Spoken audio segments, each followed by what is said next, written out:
Supreme court ने भी कई बार कहा है कि देश में यूनिफॉर्म सिविल कोड जल्द से जल्द लाना चाहिए। सरकारों को आदेश दिए हैं सुप्रीम कोर्ट ने, और उसी संविधान की भावना को ध्यान में रखते हुए, संविधान निर्माताओं की भावनाओं को ध्यान में रखते हुए हम पूरी ताकत से लगे हुए हैं सेक्युलर सिविल कोड के। और आज कांग्रेस के लोग संविधान निर्माताओं की भावना का भी, सुप्रीम कोर्ट की भावना का भी अनादर कर रहे हैं, क्योंकि उनकी राजनीति को सूट नहीं करता है। उनके लिए संविधान वो पवित्र ग्रंथ नहीं है, उनके लिए एक हथियार है राजनीति का। खेल खेलने का हथियार बना दिया, लोगों को डराने के लिए संविधान को हथियार बनाया जाता है। आदरणीय सभापति जी, और ये कांग्रेस पार्टी, उनको तो संविधान शब्द भी उनके मुंह में शोभा नहीं देता है। इसलिए जो अपनी पार्टी के संविधान को नहीं मानते हैं, जिन्होंने अपनी पार्टी के संविधान को कभी स्वीकार नहीं किया है, क्योंकि संविधान को स्वीकार करने के लिए एक लोकतांत्रिक स्पिरिट लगता है, जो जिनकी रगों में नहीं है। सत्तावाद और परिवारवाद भरा पड़ा है। अब आप देखिए जो कैसी शुरुआती कितनी गड़बड़ हुई है। मैं कांग्रेस की बात कर रहा हूं। 12 कांग्रेस की प्रदेश की कमेटियों ने, 12 प्रदेश कमेटियों ने सरदार पटेल के नाम पर सहमति दी थी। नेहरू जी के साथ एक भी कमेटी नहीं थी, नॉट अ सिंगल। संविधान के तहत सरदार साहब ही देश के प्रधानमंत्री बनते हैं, लेकिन लोकतंत्र में श्रद्धा नहीं, खुद के संविधान पर विश्वास नहीं, खुद के ही संविधान को स्वीकारना नहीं, और सरदार साहब देश के प्रधानमंत्री नहीं बन सके और ये बैठ गए। जो लोग अपनी पार्टी के संविधान को, जो लोग अपनी पार्टी के संविधान को नहीं मानते, वो നമസ്കാരം. പയൻ ഡിബേറ്റിലേക്ക് സ്വാഗതം. ഭരണഘടനയുടെ 75ാം വാർഷികത്തിൽ ലോക്സഭയിൽ ഭരണപക്ഷത്തെ പ്രതിരോധത്തിലാക്കാൻ പ്രതിപക്ഷത്തിന് കഴിഞ്ഞു. അതോ കോൺഗ്രസ് ഭരിച്ച കാലത്തെ ഭരണഘടനാ ലംഘനങ്ങൾ എണ്ണി പറഞ്ഞ് പ്രതിരോധിക്കുകയാണോ മോദി? ഭരണഘടനാ മൂല്യങ്ങളിൽ വെള്ളം ചേർത്തെന്ന ആരോപണം ശക്തമാക്കുകയായിരുന്നു പ്രതിപക്ഷം. ന്യൂനപക്ഷങ്ങളോട് വേർതിരിവ്, രാജ്യത്തിന്റെ പരമാധികാരം മോദിയിൽ കേന്ദ്രീകരിച്ചു, മതനിരപേക്ഷതയുടെ സ്ഥാനത്ത് വർഗീയത പരത്തി, സാമൂഹ്യ നീതി ഇല്ലാതാക്കി തുടങ്ങിയ കാര്യങ്ങളിൽ ഊന്നിയുള്ള പ്രസംഗങ്ങൾ. ഭരണഘടനയോ മനുസ്മൃതിയോ പിന്തുടരുന്ന പതിവ് ചോദ്യം ആവർത്തിച്ച് വീർ സവർക്കറിലേക്ക് എത്തിച്ച് രാഹുൽ ഗാന്ധി ആരോപണത്തിന്റെ മൂർച്ച കൂട്ടി. സവർക്കറെ ഇന്ദിരാഗാന്ധി പ്രശംസിച്ചതും രാജ്യം കണ്ട ഏറ്റവും വലിയ ഭരണഘടനാ മൂല്യങ്ങളോടുള്ള അനാദരവ് അടിയന്തരാവസ്ഥയാണെന്ന ആയുധം പ്രയോഗിച്ചും ഭരണപക്ഷം തിരിച്ചടിച്ചു. പതിവ് ചർച്ചകൾക്കപ്പുറം കേന്ദ്രത്തെ പ്രതിരോധത്തിലാക്കാൻ പ്രതിപക്ഷത്തിന് കഴിഞ്ഞു. പയൻ ഡിബേറ്റ് ചർച്ച ചെയ്യും.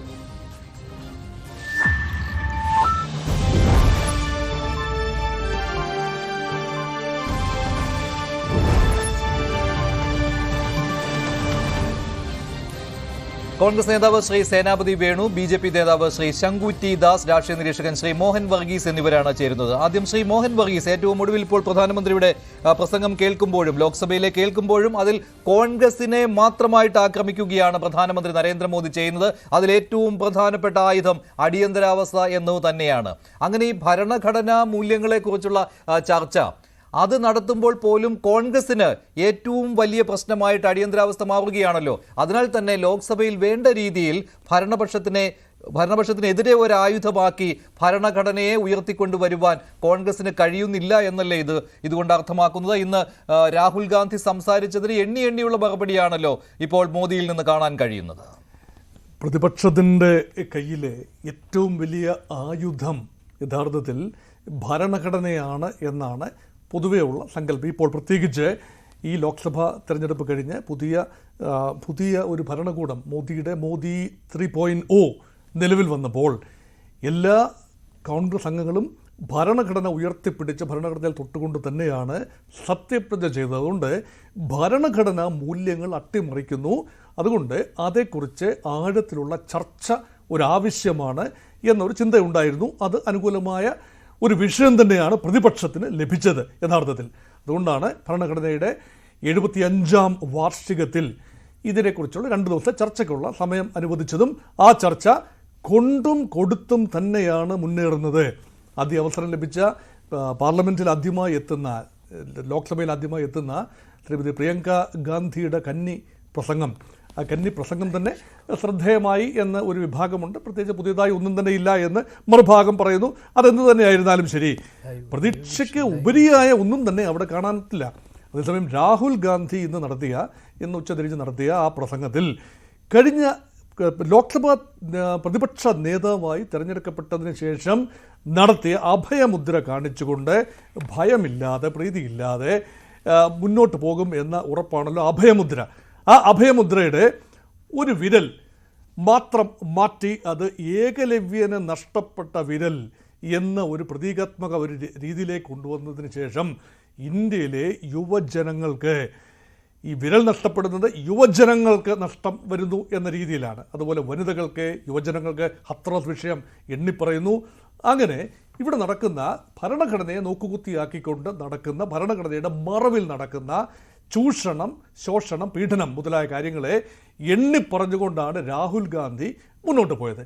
ഉരുളക്കുപ്പേരി എന്ന നിലയിൽ പ്രധാനമന്ത്രി ശ്രീ നരേന്ദ്രമോദിയുടെ ഭാഗത്ത് നിന്ന് അത് പ്രതീക്ഷിച്ചിരുന്നത് തന്നെയാണ്. അടിയന്തരാവസ്ഥ ഏറ്റവും കടുത്ത ഭരണഘടനാ മൂല്യങ്ങളെ ഏറ്റവും അധികം അട്ടിമറിച്ച ഒരു കാലഘട്ടമായിരുന്നു 75-77 കാലത്തെ ആ കറുത്ത ദിനങ്ങൾ, അടിയന്തരാവസ്ഥയുടെ നാളുകൾ.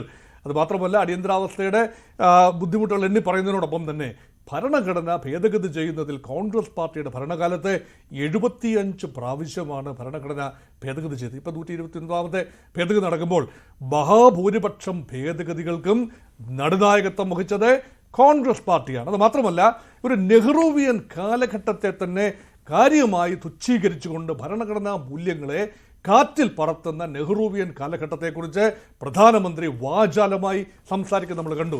1959 EMS നമ്പൂതിരിപ്പാടിൻ്റെ സർക്കാരിനെ പിരിച്ചുവിട്ടത് മുതൽ മറ്റുള്ള കാര്യങ്ങൾ ഉൾപ്പെടെ നെഹ്റുവിൻ്റെ ഒരു ലെഗസി കോൺഗ്രസ് പിന്തുടരുന്നു. രാഹുൽ ഗാന്ധിയിലൂടെ, പ്രിയങ്ക ഗാന്ധിയിലൂടെ അത് പിന്തുടരുന്നു. അതിന് ബദലായി പ്രതീക്ഷിക്കാവുന്നൊരു മുഖം തന്നെയാണ് BJP മുന്നോട്ട് വയ്ക്കുന്നത്. കോൺഗ്രസിൻ്റെ 12, ഇപ്പോൾ പറഞ്ഞു നിർത്തിയത് അവിടെയാണ്, കോൺഗ്രസിൻ്റെ 12 സംസ്ഥാന ഘടകങ്ങൾ അല്ലെങ്കിൽ 12 യൂണിറ്റുകൾ, PCCകൾ മുന്നോട്ട് വെച്ച പേര് സർദാർ വല്ലഭഭായ് പട്ടേലിൻ്റെ ആയിരുന്നു. ആ പേര് മാറ്റിക്കൊണ്ട് നെഹ്റുവിനെ ഏകപക്ഷീയമായി പ്രധാനമന്ത്രി സ്ഥാനത്തേക്ക് ഉയർത്തിക്കാട്ടിയപ്പോൾ അവിടെ ഒരു നീതി നിഷേധമുണ്ടായിരുന്നു. അതുമാത്രമല്ല, അതിൽ ആദ്യം പാർട്ടി ഭരണഘടനയെ അനുസരിക്കുവാൻ കോൺഗ്രസുകാർ പഠിക്കട്ടെ, പിന്നീടാണല്ലോ ഇന്ത്യൻ ഭരണഘടനയെ അവർ അനുസരിക്കുന്നത് എന്നുള്ള ഒരു വിമർശനവും ഒരു പരിഹാസവുമാണ് പ്രധാനമന്ത്രി നരേന്ദ്രമോദി ഏറ്റവും അവസാനമായി ഇപ്പോൾ ഉന്നയിച്ചത്. ശ്രീ സേനാപതി വേണു, എപ്പോഴൊക്കെ ഭരണഘടനാ ചർച്ചകൾ നടക്കുന്നുവോ അപ്പോഴൊക്കെ കോൺഗ്രസ് പ്രതിരോധത്തിലാകും എന്ന കാര്യത്തിൽ സംശയമില്ല. ഇന്ത്യ സഖ്യം പ്രതിരോധത്തിലാകുമെന്ന് പറയാൻ പറ്റുകയില്ല. അവിടെ കോൺഗ്രസ് ആണ് പ്രതിരോധത്തിലാകുന്നത്. കാരണം ഇന്ദിരാഗാന്ധിയുടെ കാലത്തെ ഭരണഘടനാ മൂല്യങ്ങൾ ഇല്ലാതാക്കുന്ന പ്രവൃത്തി, അതേക്കുറിച്ചുള്ള ചർച്ചകൾ വാചാലമായി തന്നെ കൊണ്ടുവരുവാനായിട്ട് BJP നേതാക്കൾക്ക് കഴിയും. പ്രധാനമന്ത്രി നരേന്ദ്രമോദി അത് മുന്നിൽ നിന്ന് നയിക്കുകയും ചെയ്യും. അതാണ് ഇപ്പോൾ കാണുന്നത്. ഇന്ദിരാഗാന്ധിയും കടന്നത് നെഹ്റുവിൻ്റെ കാലത്തെ മുതലുള്ളവ ഊന്നി പറയുകയാണ് ഇപ്പോൾ പ്രധാനമന്ത്രി ചെയ്യുന്നത്. രാജീവ് ഗാന്ധിയുടെ ഭരണകാലത്തെ കാര്യങ്ങളും പറയുന്നുണ്ട്. അതുപോലെ തന്നെ മൻമോഹൻ സിംഗിൻ്റെ കാലത്ത് പാർട്ടിയെ, സർക്കാരിനെ പിന്നിൽ നിർത്തുകയും പാർട്ടിയെ മുന്നിൽ നിർത്തുകയും ചെയ്തു എന്നുള്ള കാര്യവും അദ്ദേഹം പറയുന്നുണ്ട്. അപ്പോൾ ഈ ഭരണഘടനാ മൂല്യങ്ങളെക്കുറിച്ചുള്ള ചർച്ച പാർലമെന്റിൽ ഉണ്ടാകാതിരിക്കുന്നതല്ലേ ശരിക്കും നല്ലത് കോൺഗ്രസിന്? മറ്റു പാർട്ടികളുടെ കാര്യമല്ല ഞാൻ പറഞ്ഞത്. മഞ്ജുഷെ, ഞങ്ങൾ 58 കൊല്ലം രാജ്യം ഭരിച്ചവരാണ്. അതുകൊണ്ട് ഭരണഘടനയെക്കുറിച്ചുള്ള ഏത് ചർച്ചയുണ്ടായാലും അത് അനുകൂലമായും പ്രതികൂലമായും ഞങ്ങൾക്കെതിരെയാണ് അതിലേറ്റവും ചർച്ചയുണ്ടാകുന്നത്. വിമർശനമാണെങ്കിലും അനുകൂലമായിട്ടുള്ള കാര്യങ്ങളാണെങ്കിലും. ഞാൻ ഒരു 2 മിനിറ്റ് എനിക്ക് സമയം തരണം എന്ന് അഭ്യർത്ഥിക്കുകയാണ്. ഇന്ത്യയുടെ പ്രധാനമന്ത്രിയായി ശ്രീ നരേന്ദ്രമോദി 2014 അദ്ദേഹം അധികാരമേൽക്കുമ്പോൾ പാർലമെന്റിന്റെ പടിക്കെട്ടിൽ നമസ്കരിച്ചുകൊണ്ട് അദ്ദേഹം ഇന്ത്യയിലെ ജനങ്ങളോട് പറഞ്ഞൊരു കാര്യമുണ്ട്. റെയിൽവേ സ്റ്റേഷൻ में चाय भेजने वाला एक आदमी को इस देश का प्रधानमंत्री ബൻ സക്തെ ഓർ ബൻ ഗയ എന്ന് പറഞ്ഞാൽ റെയിൽവേ സ്റ്റേഷനിൽ ചായ വിറ്റ് നടന്ന ഒരാൾക്ക് ഇന്ത്യയുടെ പ്രധാനമന്ത്രിയാകാൻ കഴിഞ്ഞു എന്നുള്ളത് അദ്ദേഹം ഇന്ത്യയിലെ ജനങ്ങളോട് പറയുമ്പോൾ, അങ്ങനെ ഒരാൾക്ക് പോലും ഇന്ത്യയിലെ പ്രധാനമന്ത്രിയാകാൻ കഴിഞ്ഞത് അത് ഇന്ത്യയിൽ കോൺഗ്രസ് നേതൃത്വം കൊടുത്ത പണ്ഡിറ്റ് ജവഹർലാൽ നെഹ്റു കൊണ്ടുവന്ന ഭരണഘടനയുടെ ഭാഗമായിട്ടാണ്. ഞാൻ മഞ്ജുഷെ നമ്മുടെ ഭരണഘടനയെ കുറിച്ച് പറയുമ്പോൾ ഞാൻ ഭരണഘടനയുടെ ചർച്ചയോ മറ്റു വിഷയങ്ങളോ ഒന്നും 2 കൊല്ലം 11 മാസം 17 ദിവസം നീണ്ടു നിന്ന എത്രയോ സുദീർഘമായ ഒരു പ്രക്രിയയിലൂടെ രൂപം കൊണ്ടുവന്ന ഒരു ഭരണഘടനയാണ്. ആ ഭരണഘടന നിലവിൽ വന്ന് ഇന്ത്യയുടെ ആദ്യത്തെ പ്രധാനമന്ത്രിയായി അദ്ദേഹം ആദ്യം തെരഞ്ഞെടുക്കപ്പെടുകയല്ല ചെയ്തത്. 51 അവസാനത്തെ തെരഞ്ഞെടുപ്പ് നടക്കുന്നതിന് തൊട്ടു മുമ്പ് ഇന്ത്യയുടെ കരസേനാ അധിപനായിരുന്ന ജനറൽ KM കരിയപ്പ എന്ന നെഹ്റുവിനോട് പറഞ്ഞൊരു കാര്യമുണ്ട്.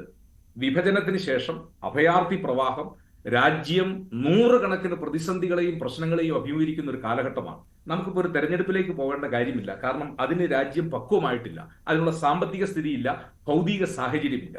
അതുകൊണ്ട് അങ്ങ് എത്ര കാലം വേണമെങ്കിലും പ്രധാനമന്ത്രി ആയിക്കൊണ്ടിരുന്നു, ഇന്ത്യയുടെ സൈന്യം സമ്പൂർണമായി പിന്തുണ ഞങ്ങൾക്ക് നൽകുമെന്നാണ് ഇന്ത്യയുടെ ആദ്യത്തെ കരസേനയുടെ അധിപനായിരുന്ന ജനറൽ കരിയപ്പ നെഹ്റുവിനോട് പറഞ്ഞത്. നെഹ്റു അന്ന് കരിയപ്പയ്ക്ക് കൊടുത്തൊരു മറുപടിയുണ്ട്. എന്താണെന്നറിയോ? ഈ കാലം അത്രയും ഇന്ത്യ മഹാരാജ്യം ഭരിച്ചുകൊണ്ടിരുന്നത് ഒന്നുകിൽ പരമ്പരാഗതമായി ജനിച്ചു വീഴുന്ന ചക്രവർത്തിമാര്, അതല്ലെങ്കിൽ കഴിഞ്ഞ 200 കൊല്ലമായി രാജ്യം ഭരിച്ചുകൊണ്ടിരുന്നത് ബക്കിംഗ്ഹാം കൊട്ടാരത്തിൽ നയിക്കുന്ന വൈസ്രോയിമാര്. ഇനി അത് പറ്റില്ല. ഇന്ത്യയിൽ ജനഹിതം നടപ്പിലാകണം എന്നുള്ളത് കൊണ്ട് എന്ത് പ്രതിസന്ധികൾ ഉണ്ടായാലും നമുക്ക് ആവശ്യം ജനങ്ങൾ തെരഞ്ഞെടുക്കുന്ന ഗവൺമെന്റ് ഉണ്ടാകണം. അങ്ങനെയാണ് ആദ്യത്തെ തെരഞ്ഞെടുപ്പ് കമ്മീഷണർ സുകുമാർ സെൻ എന്ന് പറയുന്ന ബംഗാളിലെ അന്നത്തെ ICS ഇന്നത്തെ IAS തുല്യം അന്നത്തെ ICS ആണ്. അദ്ദേഹം തെരഞ്ഞെടുപ്പ് കമ്മീഷണറായി 17 കോടി ജനങ്ങളെ അന്ന് വോട്ടർ പട്ടികയിൽ എൻറോൾ ചെയ്യിച്ചു. അത് പൂർണ്ണമാണ് എന്ന് ഞാൻ വിചാരിക്കുന്നില്ല. നമ്മൾ ഒരുപക്ഷെ രാഷ്ട്രീയ വിദ്യാർത്ഥികൾ കൗതുകത്തോടെ കാണുന്ന ഇന്ത്യയിലെ ആദ്യത്തെ വോട്ടർ, അദ്ദേഹത്തിന്റെ പേര് ശ്യാം ചരൺ നെഗി എന്നാണ്. അദ്ദേഹം കുളു മനാലി സ്വദേശിയാണ്, ഹിമാചൽ പ്രദേശിലെ. 2022 തെരഞ്ഞെടുപ്പ് വരെ അദ്ദേഹം ജീവിച്ചിട്ടുണ്ടായിരുന്നു. 106ാമത്തെ വയസ്സിലാണ് അദ്ദേഹം മരിക്കുന്നത്. ആദ്യം വോട്ട് ചെയ്ത പൗരനാണ് അദ്ദേഹം, അന്നത്തെ പ്രായപൂർത്തി വോട്ടവകാശത്തിൽ. കാരണം ഹിമാചൽ പ്രദേശിൽ മഞ്ഞുവീഴ്ച ആയതുകൊണ്ട് നേരത്തെ തന്നെ അവിടെ തെരഞ്ഞെടുപ്പ് നടത്തി. അതുകൊണ്ട് 4 മാസം കൊണ്ടാണ് തെരഞ്ഞെടുപ്പ് പ്രക്രിയ പൂർത്തീകരിച്ചത്. ഞാൻ മഞ്ജുഷെ പറയുന്നു, പണ്ഡിറ്റ് ജവഹർലാൽ നെഹ്റുവിന് വേണമായിരുന്നുവെങ്കിൽ അന്ന് അങ്ങനെ ഒരു ഇലക്ഷൻ കമ്മീഷനെ നിയമിക്കുകയോ വോട്ടർ പട്ടിക തയ്യാറാക്കുകയോ ഇലക്ഷൻ നടത്തുകയോ ഒന്നും വേണ്ടായിരുന്നു. അദ്ദേഹത്തിന് ആവശ്യമുള്ളിടത്തോളം കാലം അദ്ദേഹത്തിന് ഭരിക്കുക, ഇന്ത്യക്കൊപ്പം സ്വാതന്ത്ര്യം നേടിയ മറ്റ് രാഷ്ട്രങ്ങളിൽ നടന്നതുപോലെ. പക്ഷേ ഇന്ത്യയുടെ ഭരണഘടനയിൽ എഴുതി വെച്ച ആ നിഷ്പക്ഷമായ തെരഞ്ഞെടുപ്പ് നടക്കണമെന്നും ആ തെരഞ്ഞെടുപ്പിന്റെ അടിസ്ഥാനത്തിൽ ശരിയാണ്. അല്ലല്ല, നെഹ്റു ആ രീതിയിലാണ് ചിന്തിച്ചത്, സംശയമില്ലാത്ത കാര്യമാണ്. പക്ഷേ ഇന്ന് പ്രധാനമന്ത്രി നരേന്ദ്രമോദി ലോക്സഭയിൽ പറഞ്ഞ ഒരു വാചകം താങ്കൾ ശ്രദ്ധിച്ചുവല്ലോ. 1953 എന്നാണ് എനിക്ക് തോന്നുന്നത്, അതാണ് അദ്ദേഹം പരാമർശിച്ചത്. അതിൽ ആ സമയത്ത് നെഹ്റു പറഞ്ഞത്, ഭരണഘടന നമ്മുടെ വഴിമുടക്കുകയാണ് എങ്കിൽ ആ ഭരണഘടനയെ നിങ്ങൾ മാറ്റൂ, അല്ലേ, ഭരണഘടനയിൽ പരിഷ്കാരങ്ങൾ വരുത്തൂ, ഭേദഗതികൾ വരുത്തൂ എന്നുള്ളതാണ്. ഇത് എത്രമാത്രം ഭരണഘടനയോടുള്ള അനാദരവാണ് എന്നാണ് പ്രധാനമന്ത്രി നരേന്ദ്രമോദി അല്പസമയം മുമ്പ് ലോക്സഭയിൽ പറഞ്ഞത്. അംബേദ്കർ ഒരിക്കൽ അദ്ദേഹത്തിന്റെ പ്രസംഗത്തിൽ അദ്ദേഹം പറഞ്ഞതൊരു കാര്യം, ഈ ഭരണഘടന നമുക്ക് ഗുണകരമല്ല എങ്കിൽ, ഈ ഭരണഘടന നമ്മൾ ഉദ്ദേശിക്കുന്ന രീതിയിൽ നമുക്ക് പ്രയോജനകരമല്ല എങ്കിൽ ഇതിനെ മാറ്റുന്നതിനോ, അദ്ദേഹം ഉപയോഗിച്ച പദം തന്നെ ഇപ്പൊ നമുക്ക് പറയാൻ പറ്റില്ല എന്നുള്ളതാണ്.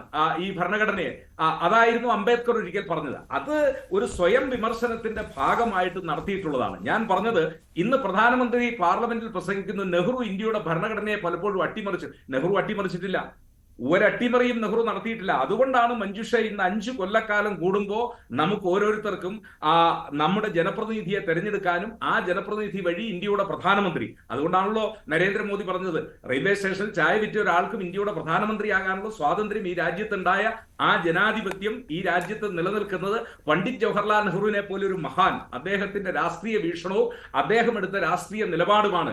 ഒരിക്കലും കോൺഗ്രസ് ഇന്ത്യയുടെ ഭരണഘടനയെ അട്ടിമറിക്കുകയോ. ശ്രീ ശങ്കുറ്റിദാസ്, പ്രധാനമന്ത്രി ഘോരം ലോക്സഭയിൽ പ്രസംഗിക്കുന്നുണ്ട്.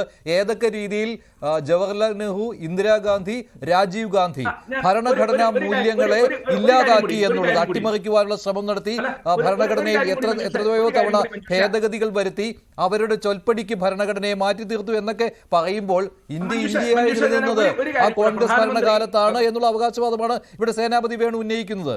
മഞ്ജുഷ, ഒരു ഒറ്റ കാര്യം, 1 മിനിറ്റ് കൂടെ എനിക്ക് വെച്ചാൽ മതി, ഞാൻ ഈ ഫേസിൽ നിർത്തിക്കോളാം. ഈ എല്ലാ അദ്ദേഹം സംസാരിക്കട്ടെ. ഓക്കെ, പറഞ്ഞോളൂ സേനാപതി, പറഞ്ഞോളൂ. ഞാൻ പറഞ്ഞത്, എല്ലാ കാലഘട്ടത്തിലും ഇന്ത്യയിലെ സംഘപരിവാറുകാരും BJP-ക്കാരും നടത്തുന്ന ഒരു പ്രചരണമുണ്ട്. 15 PCCകൾ സർദാർ പട്ടേലിനെ ഇന്ത്യയുടെ പ്രധാനമന്ത്രിയാക്കണം. ഇന്ത്യയുടെ പ്രധാനമന്ത്രി ആരാകണമെന്ന് ഒരു ചർച്ചയും കോൺഗ്രസിന്റെ നേതൃത്വത്തിൽ വന്നിട്ടില്ല. അദ്ദേഹത്തെ കോൺഗ്രസിന്റെ ദേശീയ അധ്യക്ഷനാകണമെന്ന്.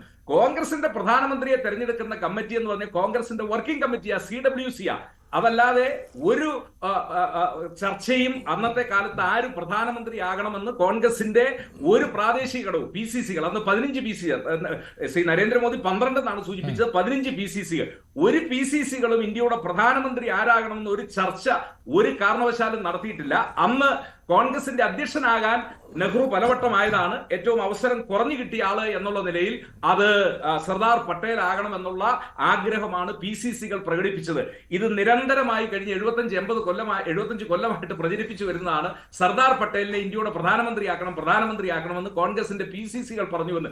ഏത് PCCകളാ പറഞ്ഞത്? കോൺഗ്രസ് അറിയാത്ത PCCകളുണ്ടോ? ശരി ശരി ശ്രീ ശങ്കുറ്റിദാസ്, ഇതും ലോക്സഭയിൽ അല്പം മുമ്പ് പ്രധാനമന്ത്രി നരേന്ദ്രമോദി പറഞ്ഞതാണ്. അതായത് അതിൽ അദ്ദേഹം കോട്ട് ചെയ്ത കാര്യം എന്ന് പറയുന്നത്, സ്വന്തം പാർട്ടിയുടെ ഭരണഘടന പാലിക്കാൻ തയ്യാറാകാത്തവർ എങ്ങനെ ഇന്ത്യൻ ഭരണഘടനയെ മാനിക്കാൻ തയ്യാറാകും എന്നുള്ള ചോദ്യം ഉയർത്തിക്കൊണ്ടാണ്. ശരി, ശ്രീ ശങ്കുറ്റിദാസ്.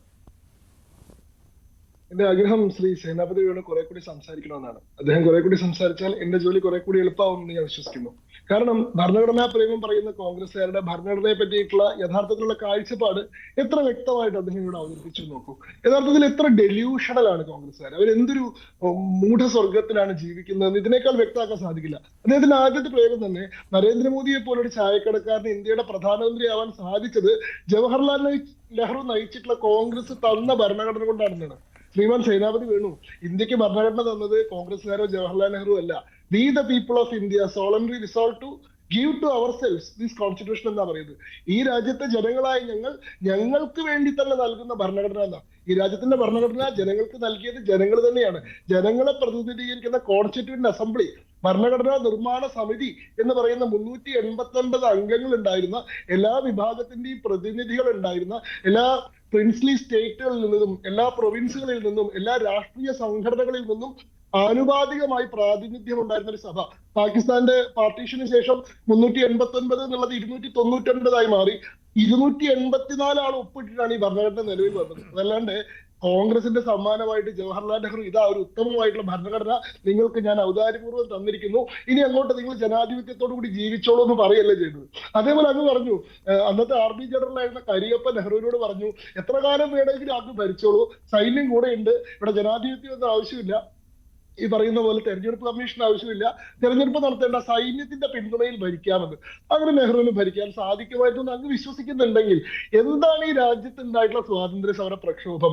എന്താണ് ഗവൺമെന്റ് ഓഫ് ഇന്ത്യ ആക്ട്? എന്താണ് division of partition of India act of 1947? അതിന്റെ അടിസ്ഥാനത്തിൽ എങ്ങനെയാണ് ഒരു കോൺസ്റ്റിറ്റ്യൂന്റ് അസംബ്ലി നിലവിൽ വന്നത്? ആ കോൺസ്റ്റിറ്റ്യൂന്റ് അസംബ്ലി എങ്ങനെയാണ് 1949 നവംബർ 26 അഡോപ്റ്റ് ചെയ്യപ്പെട്ടപ്പോ ഒരു സോവറിൻ ഡെമോക്രാറ്റിക് റിപ്പബ്ലിക്കായിട്ട് ഇന്ത്യയെ പ്രഖ്യാപിച്ചത്?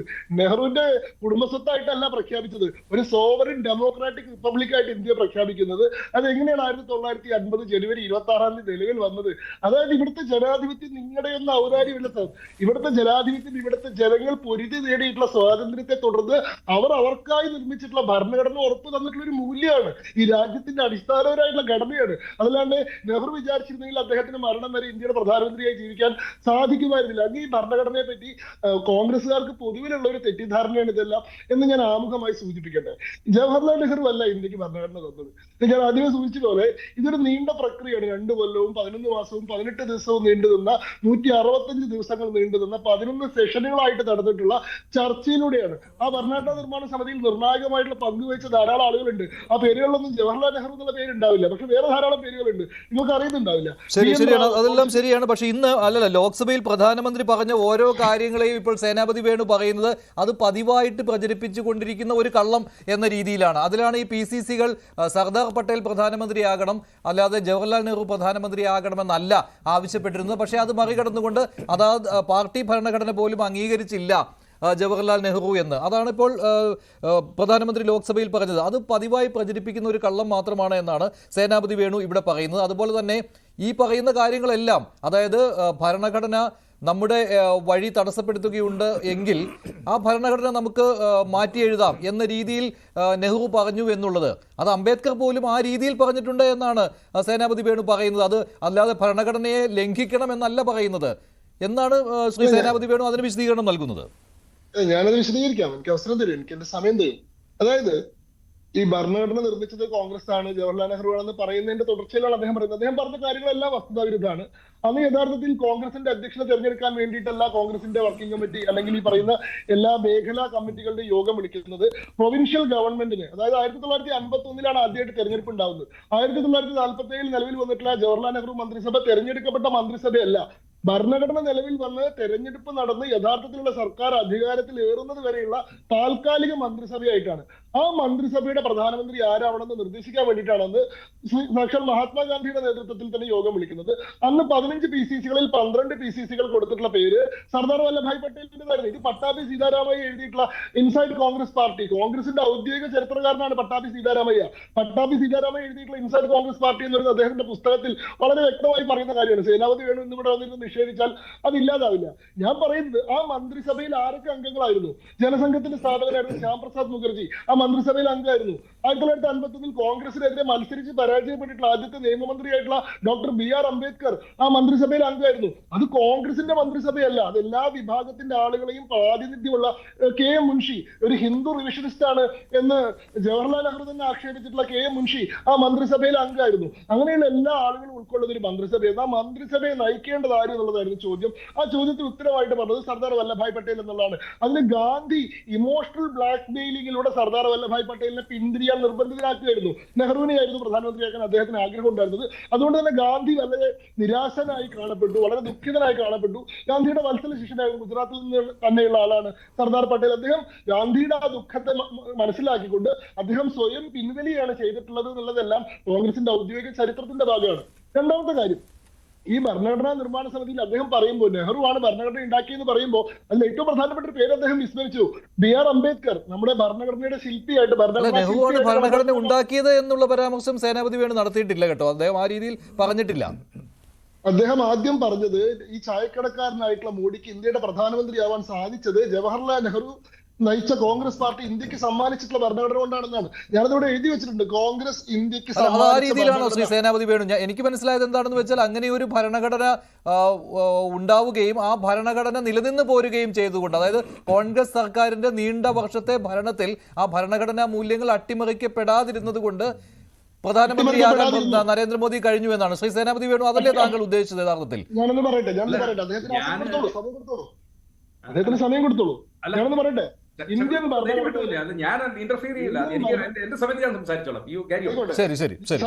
ഇന്ത്യൻ ഭരണഘടനയിൽ നവംബർ 2024 വരെ 106 ഭരണഘടനാ ഭേദഗതികൾ ഉണ്ടായിട്ടുണ്ട്. ഇതിൽ 84 ഭരണഘടനാ ഭേദഗതികൾ ഉണ്ടായത് കോൺഗ്രസ് പാർട്ടിയുടെ കാലത്താണ്. ഇന്ത്യയിൽ ആദ്യത്തെ ഭരണഘടനാ ഭേദഗതി ഉണ്ടാവുന്നത് ജവഹർലാൽ നെഹ്റു പ്രധാനമന്ത്രി ആയിരിക്കുമ്പോൾ തന്നെയാണ്. 1951 ഭരണഘടനാ ഭേദഗതി. ആ ഭരണഘടനാ ഭേദഗതിയിലാണ് ആർട്ടിക്കിൾ 19 ഒരു അൺറിസ്ട്രിക്റ്റഡ് റൈറ്റ് ആയിരുന്നു, ഒരു ലിമിറ്റ് ഇല്ലാത്ത റൈറ്റ് ആയിരുന്നു ശരിക്കും article 19, right to freedom of speech and expression. ഇതിൽ ലിമിറ്റേഷൻ കൊണ്ടുവന്നത്, ബുക്സിന് സെൻസർഷിപ്പ് ഏർപ്പെടുത്തിയത്, രാഷ്ട്രീയ പ്രതിയോഗികളെ ജയിലിലടക്കാനുള്ള സംവിധാനം കൊണ്ടുവന്നത്, പ്രതിപക്ഷ പാർട്ടികൾ ഭരിക്കുന്ന സംസ്ഥാനങ്ങളിൽ രാഷ്ട്രപതി ഭരണം ഏർപ്പെടുത്താനുള്ള സംവിധാനം കൊണ്ടുവന്നത്, ഇതെല്ലാം കോൺഗ്രസ് പാർട്ടിയുടെ ഭരണകാലത്താണ്. പോട്ടെ, ഇന്ത്യയുടെ ഭരണഘടന അസാധുവായിട്ടുള്ള സമയം ഏതാണ്? 21 മാസം ഇന്ത്യയുടെ ഭരണഘടന തടവിലിടപ്പെട്ടിട്ടുള്ള സമയം ഏതാണ്? 1975 ജൂൺ 25 മുതൽ 1977 മാർച്ച് 21 വരെയുള്ള 21 മാസങ്ങൾ ഇന്ദിരാഗാന്ധിയുടെ ഭരണകൂടം ആർട്ടിക്കിൾ 352 പ്രയോഗിച്ച് അടിയന്തരാവസ്ഥ പ്രഖ്യാപിച്ചിട്ടുള്ള കറുത്ത ദിനരാത്രങ്ങളിലാണ് ഇന്ത്യയുടെ ഭരണഘടന അസാധുവായിട്ടുള്ള ഒരേ ഒരു ഘട്ടം. നിങ്ങൾക്കറിയാം, ആർട്ടിക്കിൾ 352 പ്രഖ്യാപിച്ചു കഴിഞ്ഞാൽ ഭരണഘടനയിലെ ആർട്ടിക്കിൾ 20 21 ഒഴികെയുള്ള മുഴുവൻ സെക്ഷൻസ് സസ്പെൻഡ് ആവും. ആർട്ടിക്കിൾ 20 കേസിൽ അകപ്പെടുന്ന പ്രതികൾക്കുള്ള ചില അവകാശങ്ങൾ, ആർട്ടിക്കിൾ 21 റൈറ്റ് ടു ലൈഫ്, ഈ 2 പ്രൊവിഷൻസ് ഒഴികെ ഭരണഘടനയിലെ മുഴുവൻ പ്രൊവിഷൻസും സസ്പെൻഡ് ആവുന്ന ഘട്ടമാണ് ഈ പറയുന്ന അടിയന്തരാവസ്ഥ. ആർട്ടിക്കിൾ 32 വരെ നിലനിൽക്കുന്നില്ല, റൈറ്റ് ടു കോൺസ്റ്റിറ്റ്യൂഷണൽ റെമഡി. നിങ്ങൾക്ക് എന്തെങ്കിലും നീതി ലംഘനം ഉണ്ടായിക്കഴിഞ്ഞാൽ, മനുഷ്യാവകാശ ലംഘനം ഉണ്ടായിക്കഴിഞ്ഞാൽ അതിന്റെ പേരിൽ സുപ്രീം കോടതിയെ സമീപിക്കാൻ നിങ്ങൾക്ക് അവസരം തരുന്ന പ്രൊവിഷനാണ് ആർട്ടിക്കിൾ 32. ആർട്ടിക്കിൾ 32 പോലും സസ്പെൻഡ് ആണ്.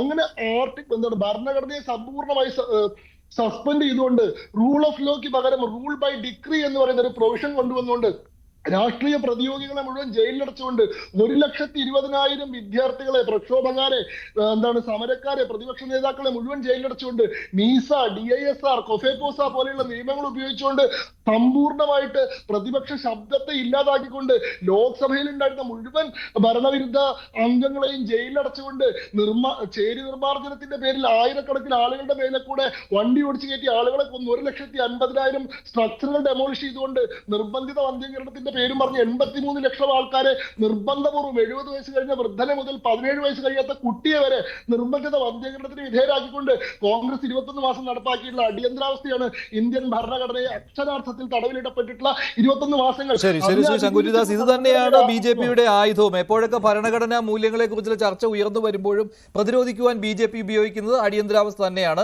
അതാണ് ഇന്നും ലോക്സഭയിൽ പ്രധാനമായിട്ടും കാണുന്നത്. പ്രധാനമന്ത്രി നരേന്ദ്രമോദിയുടെ പ്രസംഗം തുടരുകയാണ്, അതിലേക്ക് കുറച്ചു നേരം കൂടി. हर दिन संघर्ष करता हमारा दिव्यांग जन, अब जाकर के हमारे दिव्यांग को फ्रेंडली इंफ्रास्ट्रक्चर मिले, उसकी व्हीलचेयर आगे तक जाए, ट्रेन के डिब्बे तक जाए, ये व्यवस्था दिव्यांग जन के लिए करने का हमारे दिल में तब आया क्योंकि समाज के दबले कुचले वंचित लोगों की चिंता करना हमारे मन में था, तब हुआ। आदरणीय सभापति जी, आप मुझे बताइए, एक तो भाषा के नाम पर झगड़ा करना तो सिखा दिया आपने, लेकिन मेरे दिव्यांग जनों के साथ कितना अन्याय किया। जो हमारे यहां साइनेज लैंग्वेज जो है, साइन लैंग्वेज की जो व्यवस्था है, खास करके मूक बधिर के लिए, अब दुर्भाग्य ऐसा देश का कि असम में जो भाषा सिखाई जाए उत्तर प्रदेश में दूसरी सिखाई जाए, उत्तर प्रदेश में सिखाई जाए महाराष्ट्र में तीसरी सिखाई जाए। हमारे दिव्यांग जनों के लिए एक साइन लैंग्वेज का होना बहुत जरूरी था। आजादी के 7 दशक बाद भी उनको उन दिव्यांग जनों की याद नहीं आई। एक कॉमन साइन लैंग्वेज बनाने का काम हमने किया, जो आज देश के मेरे सभी दिव्यांग भाई बहनों के लिए काम आ रही है। आदरणीय सभापति जी, गुमंतु और अर्ध गुमंतु जन समूह समाज का इसके ऊपर पूछने वाला नहीं था। उनके कल्याण के लिए वेलफेयर बोर्ड बनाने का काम हमने किया, क्योंकि संविधान की प्राथमिकता है, लोग हमें उसको दर्जा देने का काम किया है। आदरणीय सभापति जी, हर कोई रेहड़ी पटरी के लोगों से जानता है, हर मोहल्ले में, हर इलाके में, हर फ्लैट में, हर सोसाइटी में सुबह होते ही वो रेहड़ी पटरी वाला आकर के मेहनत करके और लोगों का जीवन चलाने में मदद करता है। उसको बेचारे को 12-12 घंटे काम करे, रेहड़ी भी किसी से किराए पर ले ले, किसी से ब्याज से पैसा ले, किसी से सामान खरीदे, शाम को ब्याज खाओ। ഭരണഘടനയിൽ പറഞ്ഞിരിക്കുന്ന കാര്യങ്ങൾ നടപ്പിലാക്കുവാനായിട്ട് എത്രമാത്രം ശ്രമങ്ങൾ BJP സർക്കാർ നടത്തിയിട്ടുണ്ട് എന്നുള്ള കാര്യമാണ് പ്രധാനമന്ത്രി ഇപ്പോൾ പറയുന്നത്. ശ്രീ മോഹൻ വർഗീസ്, ഇപ്പോൾ അദ്ദേഹം ഈ ഭരണഘടന നൽകുന്ന പ്രത്യേക അവകാശങ്ങൾ ഉള്ളവർക്ക് വേണ്ടി, പ്രത്യേകിച്ച് ഭിന്നശേഷിക്കാരെ പോലുള്ളവർക്ക് വേണ്ടി എന്തെല്ലാം കാര്യങ്ങൾ NDA സർക്കാർ ചെയ്യുന്നു എന്നതിനെക്കുറിച്ചാണ്. അത് കഴിഞ്ഞ 10 വർഷത്തെ കാര്യങ്ങളാണല്ലോ അദ്ദേഹം പറഞ്ഞുകൊണ്ടിരിക്കുന്നത്. അതിന് തൊട്ട് മുൻപ് പറഞ്ഞത് ഈ നെഹ്റു കുടുംബത്തിനെതിരെയുള്ള ആരോപണങ്ങളായിരുന്നു, അല്ലേ? അത് താങ്കൾ ശ്രദ്ധിച്ചു കാണുമല്ലോ. അതെ, ശ്രീ നരേന്ദ്രമോദി എണ്ണി തന്നെ അദ്ദേഹം ആവശ്യത്തിന് സമയമെടുത്തുകൊണ്ട് എണ്ണി തന്നെ അദ്ദേഹത്തിൻ്റെ ഭരണ നേട്ടങ്ങൾ പറയുന്നതിനോടൊപ്പം ഭരണഘടന സംരക്ഷിക്കാൻ കണ്ണിലെ കൃഷ്ണമണി പോലെ സംരക്ഷിക്കുന്നത് തൻ്റെ ഭരണകൂടമാണ് എന്ന രീതിയിലുള്ള പരാമർശങ്ങൾ തന്നെയാണ് പ്രധാനമന്ത്രി. അതിൽ നിന്ന് രാഹുൽ ഗാന്ധി നടത്തിയ ഏറ്റവും വലിയ പ്രതിരോധം എന്ന് പറയുന്നത് സവർക്കറെ അതിലേക്ക് കൊണ്ടുവന്നു എന്നുള്ളതാണ്. അത് അദ്ദേഹം സ്ഥിരമായിട്ട് ചെയ്യുന്ന കാര്യവുമാണ്. ഈ ഭാരതീയ മൂല്യങ്ങൾ ഭരണഘടനയിൽ ഇല്ല എന്ന് സവർക്കർ പറഞ്ഞിട്ടുണ്ട്. അപ്പോൾ മനുസ്മൃതിയാണോ ഭരണഘടനയേക്കാൾ വിലമതിക്കുന്നത് കേന്ദ്ര സർക്കാർ എന്നുള്ള കാര്യമാണ് അദ്ദേഹം ഉന്നയിക്കുന്നത്. അത് ഇതിനു മുൻപ് ഉന്നയിച്ചിട്ടുള്ള കാര്യമാണ്. അതിനപ്പുറമായിട്ട് പുതിയ ആയുധങ്ങൾ എന്തായാലും കൊണ്ടുവരുവാനായിട്ട് രാഹുലിന് കഴിഞ്ഞിട്ടില്ലല്ലോ. അല്ല, ശ്രീ രാഹുൽ ഗാന്ധി കഴിഞ്ഞ പ്രസംഗത്തിൻ്റെ തുടർച്ചയായിട്ട് തന്നെയാണ് പ്രതിപക്ഷ നേതാവായി സ്ഥാനമെടുത്തപ്പോൾ ചെയ്ത പ്രസംഗത്തിൻ്റെ ഒരു 2ാം ഭാഗം എന്ന് വേണമെങ്കിൽ പറയാം. അവിടെ നിർത്തിയിടത്ത് നിന്ന് തുടങ്ങുന്നതായിട്ടാണ് എനിക്ക് തോന്നിയത്. അപ്പോൾ അവിടെ ഈ ആകമാനം ഒരു ത്രെഡുണ്ട്. രാഹുൽ ഗാന്ധിയുടെ പ്രസംഗത്തിന് ഒരു ത്രെഡ് തന്നെയാണ് പോകുന്നത്. ആ ത്രെഡിൻ്റെ പ്രധാന ഭാഗമെന്ന് പറയുന്നത് ഇവിടുത്തെ പരമാധികാരം എന്ന വാക്ക് അദ്ദേഹം പറയുന്നില്ല. കോൺസ്റ്റിറ്റ്യൂഷൻ്റെ പ്രധാനപ്പെട്ട ഭാഗം ഇതാണല്ലോ, സോവറിൻ ഇന്ത്യ ഈസ് എ പ്രിയാമ്പിളിൽ പറയുന്ന, ആമുഖത്തിൽ പറയുന്ന we the people of India having solemnly resolve to constitute India into a sovereign democratic republic. Secular എന്നും സോഷ്യലിസ്റ്റ് എന്നും 42ാം ഭേദഗതിയിലൂടെ 1976 ചേർക്കപ്പെട്ട പദങ്ങളാണ്. പക്ഷേ സോവറിനിറ്റി ഒരു പരിധിവരെ കോംപ്രമൈസ് ചെയ്യപ്പെട്ടിരിക്കുന്നു. അതായത് രാജ്യത്തിന്റെ പരമാധികാരമല്ല, മോദിയിൽ പരമാധികാരം കേന്ദ്രീകരിച്ചിരിക്കുന്നു. അങ്ങനെയാണ് അത് കൊണ്ടെത്തിക്കാൻ ശ്രമിക്കുന്നത്. അതായത് പരമാധികാരം എന്ന് പറയുന്നതിന് 2 ഡയമെൻഷൻസ് ഉണ്ട്: internally supreme and externally independent. അപ്പോൾ എത്രത്തോളം സ്വതന്ത്രമാണ് ഇന്റേണലി? ഇവിടുത്തെ ഭരണകൂടത്തിൻ്റെ തീരുമാനങ്ങളെടുക്കൽ പ്രക്രിയയിൽ അദനിയെ പോലെയുള്ള ആളുകളുടെ കൈകടത്തലുകൾ ഉണ്ടായിട്ടുണ്ടോ? ആരുടെ താല്പര്യ സംരക്ഷണത്തിന് വേണ്ടിയാണ് ഇന്ത്യയുടെ പവർ ഉപയോഗിക്കുന്നത്? അല്ലെങ്കിൽ എക്സിക്യൂട്ടീവ് പവറിൻ്റെ വിനിയോഗം ചില സ്ഥാപിത താല്പര്യങ്ങൾക്കാണ്. അപ്പം ഇൻഡയറക്റ്റായിട്ട് സോവറിനിറ്റി എന്ന സങ്കല്പത്തെ കടന്നാക്രമിക്കുകയാണ്. രണ്ടാമത് വരുന്നത് ഈ ഒരു സെക്യുലർ ക്രെഡൻഷ്യൽസ്, ഇന്ത്യയുടെ ഒരു സെക്യുലർ ക്രെഡൻഷ്യൽസ് ഉയർത്തിപ്പിടിക്കുന്നതിൽ ഭരണകൂടം പരാജയപ്പെടുത്തുന്നു എന്ന വ്യംഗ്യമായ ഓർമ്മപ്പെടുത്തലുകൾ. അതുകൊണ്ടാണ് മനുസ്മൃതി ഒരു കൈയിലും മറുകൈയിൽ ഭരണഘടനയും വെച്ചുകൊണ്ട് പറയുകയാണ്, മനുസ്മൃതി അടിസ്ഥാനമാക്കിയ ഒരു ഇന്ത്യയാണ് വീർ ദാമോദർ സവർക്കർ വിഭാവനം ചെയ്തതെന്നും ഭരണഘടന, ഇന്ത്യയുടെ ഭരണഘടനാ നിർമ്മാണ സമിതി ഉണ്ടാക്കുകയും ഇന്ത്യക്കാരായ എല്ലാവരുടേതുമായി അത് നമുക്ക് വേണ്ടി തന്നെ സമർപ്പിച്ചതുമായ ഭരണഘടന ബ്രിട്ടീഷുകാരുടെ സന്തതിയാണ്, അല്ലെങ്കിൽ ബ്രിട്ടീഷുകാരുടെ ഒരു പ്രോഡക്റ്റാണ് എന്ന മട്ടിൽ there is nothing Indian about the constitution എന്ന് വീർ സവർക്കർ പറഞ്ഞത് രാഹുൽ ഗാന്ധി വളരെയധികം ഒരു പൊളിറ്റിക്കൽ ഓവർച്യൂസോടുകൂടി പറയുകയാണ്. അപ്പം അങ്ങനെ 2 കൈയിലും 2 പുസ്തകങ്ങളാണ്. ഒരു കൈയിൽ ഭരണഘടനയും ഒരു കൈയിൽ മനുസ്മൃതിയും എടുത്തുകൊണ്ട് മനുസ്മൃതിക്ക് മേലെ ആകേണ്ട ഭരണഘടന മനുസ്മൃതി മുകളിൽ വരുന്ന ഒരു അവസ്ഥ വരുന്നു. ഭഗവത്ഗീതയും മനുസ്മൃതിയുമാണ് ഒരുപക്ഷെ ഈ ഒരു ഹിന്ദുത്വവാദികൾക്ക് പ്രിയങ്കരം എന്നൊരു നറേറ്റീവ് കൊണ്ടുവരാൻ രാഹുൽ ഗാന്ധി ശ്രമിക്കുകയാണ്. അങ്ങനെ സെക്യുലർ ക്രെഡൻഷ്യൽസ്, അത് രൂഢമൂലമായ കാര്യമാണ്, സെക്യുലർ ക്രെഡൻഷ്യൽസ് അട്ടിമറിക്കപ്പെടുന്നു എന്നൊരു സൂചന. അതുപോലെ തന്നെ ഇന്ത്യയിലെ കോടതി സംവിധാനം, അല്ലെങ്കിൽ തെരഞ്ഞെടുപ്പ്, അല്ലെങ്കിൽ മറ്റ് സ്ഥാപനങ്ങൾ, ഈ സ്ഥാപനങ്ങളെല്ലാം തന്നെ ഭരണകൂടത്തിൻ്റെ ഇച്ഛാശക്തിക്ക് വഴങ്ങുന്ന രീതിയിൽ മുന്നോട്ട് പോകുന്നു, അങ്ങനെ മുന്നോട്ട് കൊണ്ടുപോകപ്പെടുന്നു. ഒരുപക്ഷെ കോൺഗ്രസ് പാർട്ടി ആയിരിക്കാം ഏറ്റവും അധികം പ്രാവശ്യം അധികാരത്തിൽ വന്നതും ഭരണഘടനാ ഭേദഗതിക്ക് കാരണമായതും. പക്ഷേ ഭരണഘടന നിലനിർത്തിക്കൊണ്ട് തന്നെ ഭരണഘടനയുടെ പ്രൊവിഷൻസ് തങ്ങൾക്ക് അനുകൂലമാകുന്ന ഒരു രാഷ്ട്ര നിർമ്മാണ രീതിയിലേക്ക് കൂട്ടിക്കൊണ്ടു പോവുകയാണ് ഇപ്പോഴത്തെ ഭരണകൂടം എന്ന രീതിയിലാണ് രാഹുൽ ഗാന്ധിയുടെ ആക്രമണം വരുന്നത്. മോദിയുടെ ഭാഗത്തു നിന്ന് വളരെ നല്ല ഡിഫൻസാണ് ഉണ്ടായത്. ആ ഡിഫൻസ് പ്രതീക്ഷിക്കപ്പെടുന്ന ഡിഫൻസ് ആയിരുന്നുവെങ്കിൽ പോലും ഭരണഘടനയുടെ ഏറ്റവും കറുത്ത നാളുകളായ അടിയന്തരാവസ്ഥ, അതാണ് കോൺഗ്രസിനെ പ്രതിരോധത്തിലാക്കുകയുള്ളൂ ഈ ഭരണഘടനാ മൂല്യങ്ങളെ കുറിച്ചുള്ള ചർച്ച. പക്ഷേ മറ്റു പാർട്ടികൾക്ക് അത് ഉന്നയിക്കാൻ കഴിയുകയും ചെയ്യും. ഇവിടെ ഈ ഇന്ത്യ സഖ്യത്തിലെ ഒരു ഭിന്നത ഈ രീതിയിലേക്ക് ചർച്ച കൊണ്ടുപോകുന്നതിന് അത് ഭരണപക്ഷത്തെ സഹായിച്ചിട്ടുണ്ടാകുമോ? കാരണം അദാനി വിഷയം ചർച്ച ചെയ്യുവാനാണ് കോൺഗ്രസ് ആഗ്രഹിച്ചിരുന്നത്, അല്ലേ? സ്വാഭാവികമായിട്ടും. പക്ഷേ ഇന്ത്യ സഖ്യത്തിൽ അതിനോട് താല്പര്യമുണ്ടായുമില്ല. അതാണ് ശ്രീ മഞ്ജുഷ്, അവിടെയാണ് അതിൻ്റെ ഒരു ടേണിംഗ് പോയിന്റും ക്രക്സും എന്നും പറയുന്നത്. ഇവിടെ ഭരണഘടനയല്ല, ഒരു ഭരണഘടന ഒരു ആയുധമാകുകയാണ്, ഇൻസ്ട്രുമെൻ്റ് ആവുകയാണ് in the hands of both Congress and BJP. അല്ലെങ്കിൽ ഭരണപക്ഷത്തിൻ്റെയും പ്രതിപക്ഷത്തിൻ്റെയും കയ്യിൽ ഒരേ ആയുധം തന്നെയാണ്. ആ ആയുധത്തിൻ്റെ പേര് ഭരണഘടനയാണ്. ഇതിൻ്റെ സൃഷ്ടിയെക്കുറിച്ചാണ് ഒരു ആക്ഷേപം ഇവിടെ വന്നിരിക്കുന്നത്.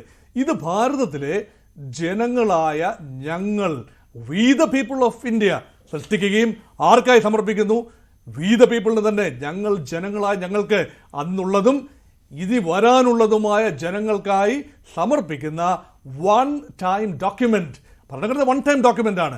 പക്ഷേ അതിൽ ഭേദഗതി വരുത്താൻ ഭരണഘടനാ പിതാക്കന്മാർ തന്നെ വളരെയധികം ശ്രദ്ധാലുവായിരുന്നു. അതുകൊണ്ട് അതിനകത്ത് തന്നെ ഭേദഗതിയുടെ പ്രൊവിഷൻസ് ഇൻകോർപ്പറേറ്റ് ചെയ്തിട്ടുണ്ട്. പക്ഷേ ആ ഭേദഗതികൾ എന്ത് പർപ്പസിന് വേണ്ടി ഉപയോഗിച്ചു? അതാണ് പ്രധാനമന്ത്രി പറയുന്നത്. 1976 അടിയന്തരാവസ്ഥയുടെ മറവിൽ 42ാം ഭരണഘടനാ ഭേദഗതിയിലൂടെ സ്വന്തം കസേര സംരക്ഷിക്കാൻ വേണ്ടി പാർലമെന്റിന്റെ കാലാവധി 5 വർഷത്തിൽ നിന്നും 6 വർഷമായിട്ട് മാറ്റുകയും വിമർശനം, മാധ്യമങ്ങളുടെ ഉൾപ്പെടെ ജനങ്ങളുടെ ഉൾപ്പെടെ വായ് മൂടിക്കെട്ടാൻ വേണ്ടി അതിശക്തമായ നിയന്ത്രണങ്ങൾ, മൗലിക അവകാശം മൗലികാവകാശങ്ങളുടെ എല്ലാ ആർട്ടിക്കിളുകളും, 2 ആർട്ടിക്കിളുകൾ ഒഴിച്ചുള്ള മറ്റെല്ലാ ആർട്ടിക്കിളുകളിലും നിയന്ത്രണങ്ങൾ കൊണ്ടുവരികയും ചെയ്തപ്പോൾ വ്യവസ്ഥകൾ കംപ്ലീറ്റ്ലി അട്ടിമറിക്കപ്പെട്ടു. അപ്പോൾ ഒരു സൈന്യം ഒരിക്കലും ഇന്ത്യയിൽ ഭരണത്തിലെത്തിയിട്ടില്ല എന്നത് അംഗീകരിക്കാം. പക്ഷേ ഒരു സൈനിക ഭരണത്തെക്കാളും കൂടിയ ഒരു ഏകാധിപത്യ ഭരണത്തിലേക്ക് ഒരിക്കൽ മാത്രം ഇന്ത്യ പോയി എന്ന് പറയുമ്പോൾ അത് കോൺഗ്രസ് പാർട്ടിയുടെ കാലത്തായിരുന്നു എന്ന വീണ്ടും വീണ്ടും വീണ്ടുമുള്ള ഓർമ്മപ്പെടുത്തലുകൾ ഓരോ ഭരണഘടനാ ചർച്ചയ്ക്കകത്തും BJP കൊണ്ടുവരുന്നു. സമർത്ഥമായി തന്നെ നമ്മുടെ പ്രധാനമന്ത്രി സ്വാഭാവികമായിട്ടും അദ്ദേഹത്തിൽ നിന്ന് പ്രതീക്ഷിതമാണ്. ശ്രീ സേനാപതി വേണു, ഇപ്പോൾ ഈ ഭരണഘടനാ ഭേദഗതി അത് ഭരണഘടനാ നിർമ്മാതാക്കൾ തന്നെ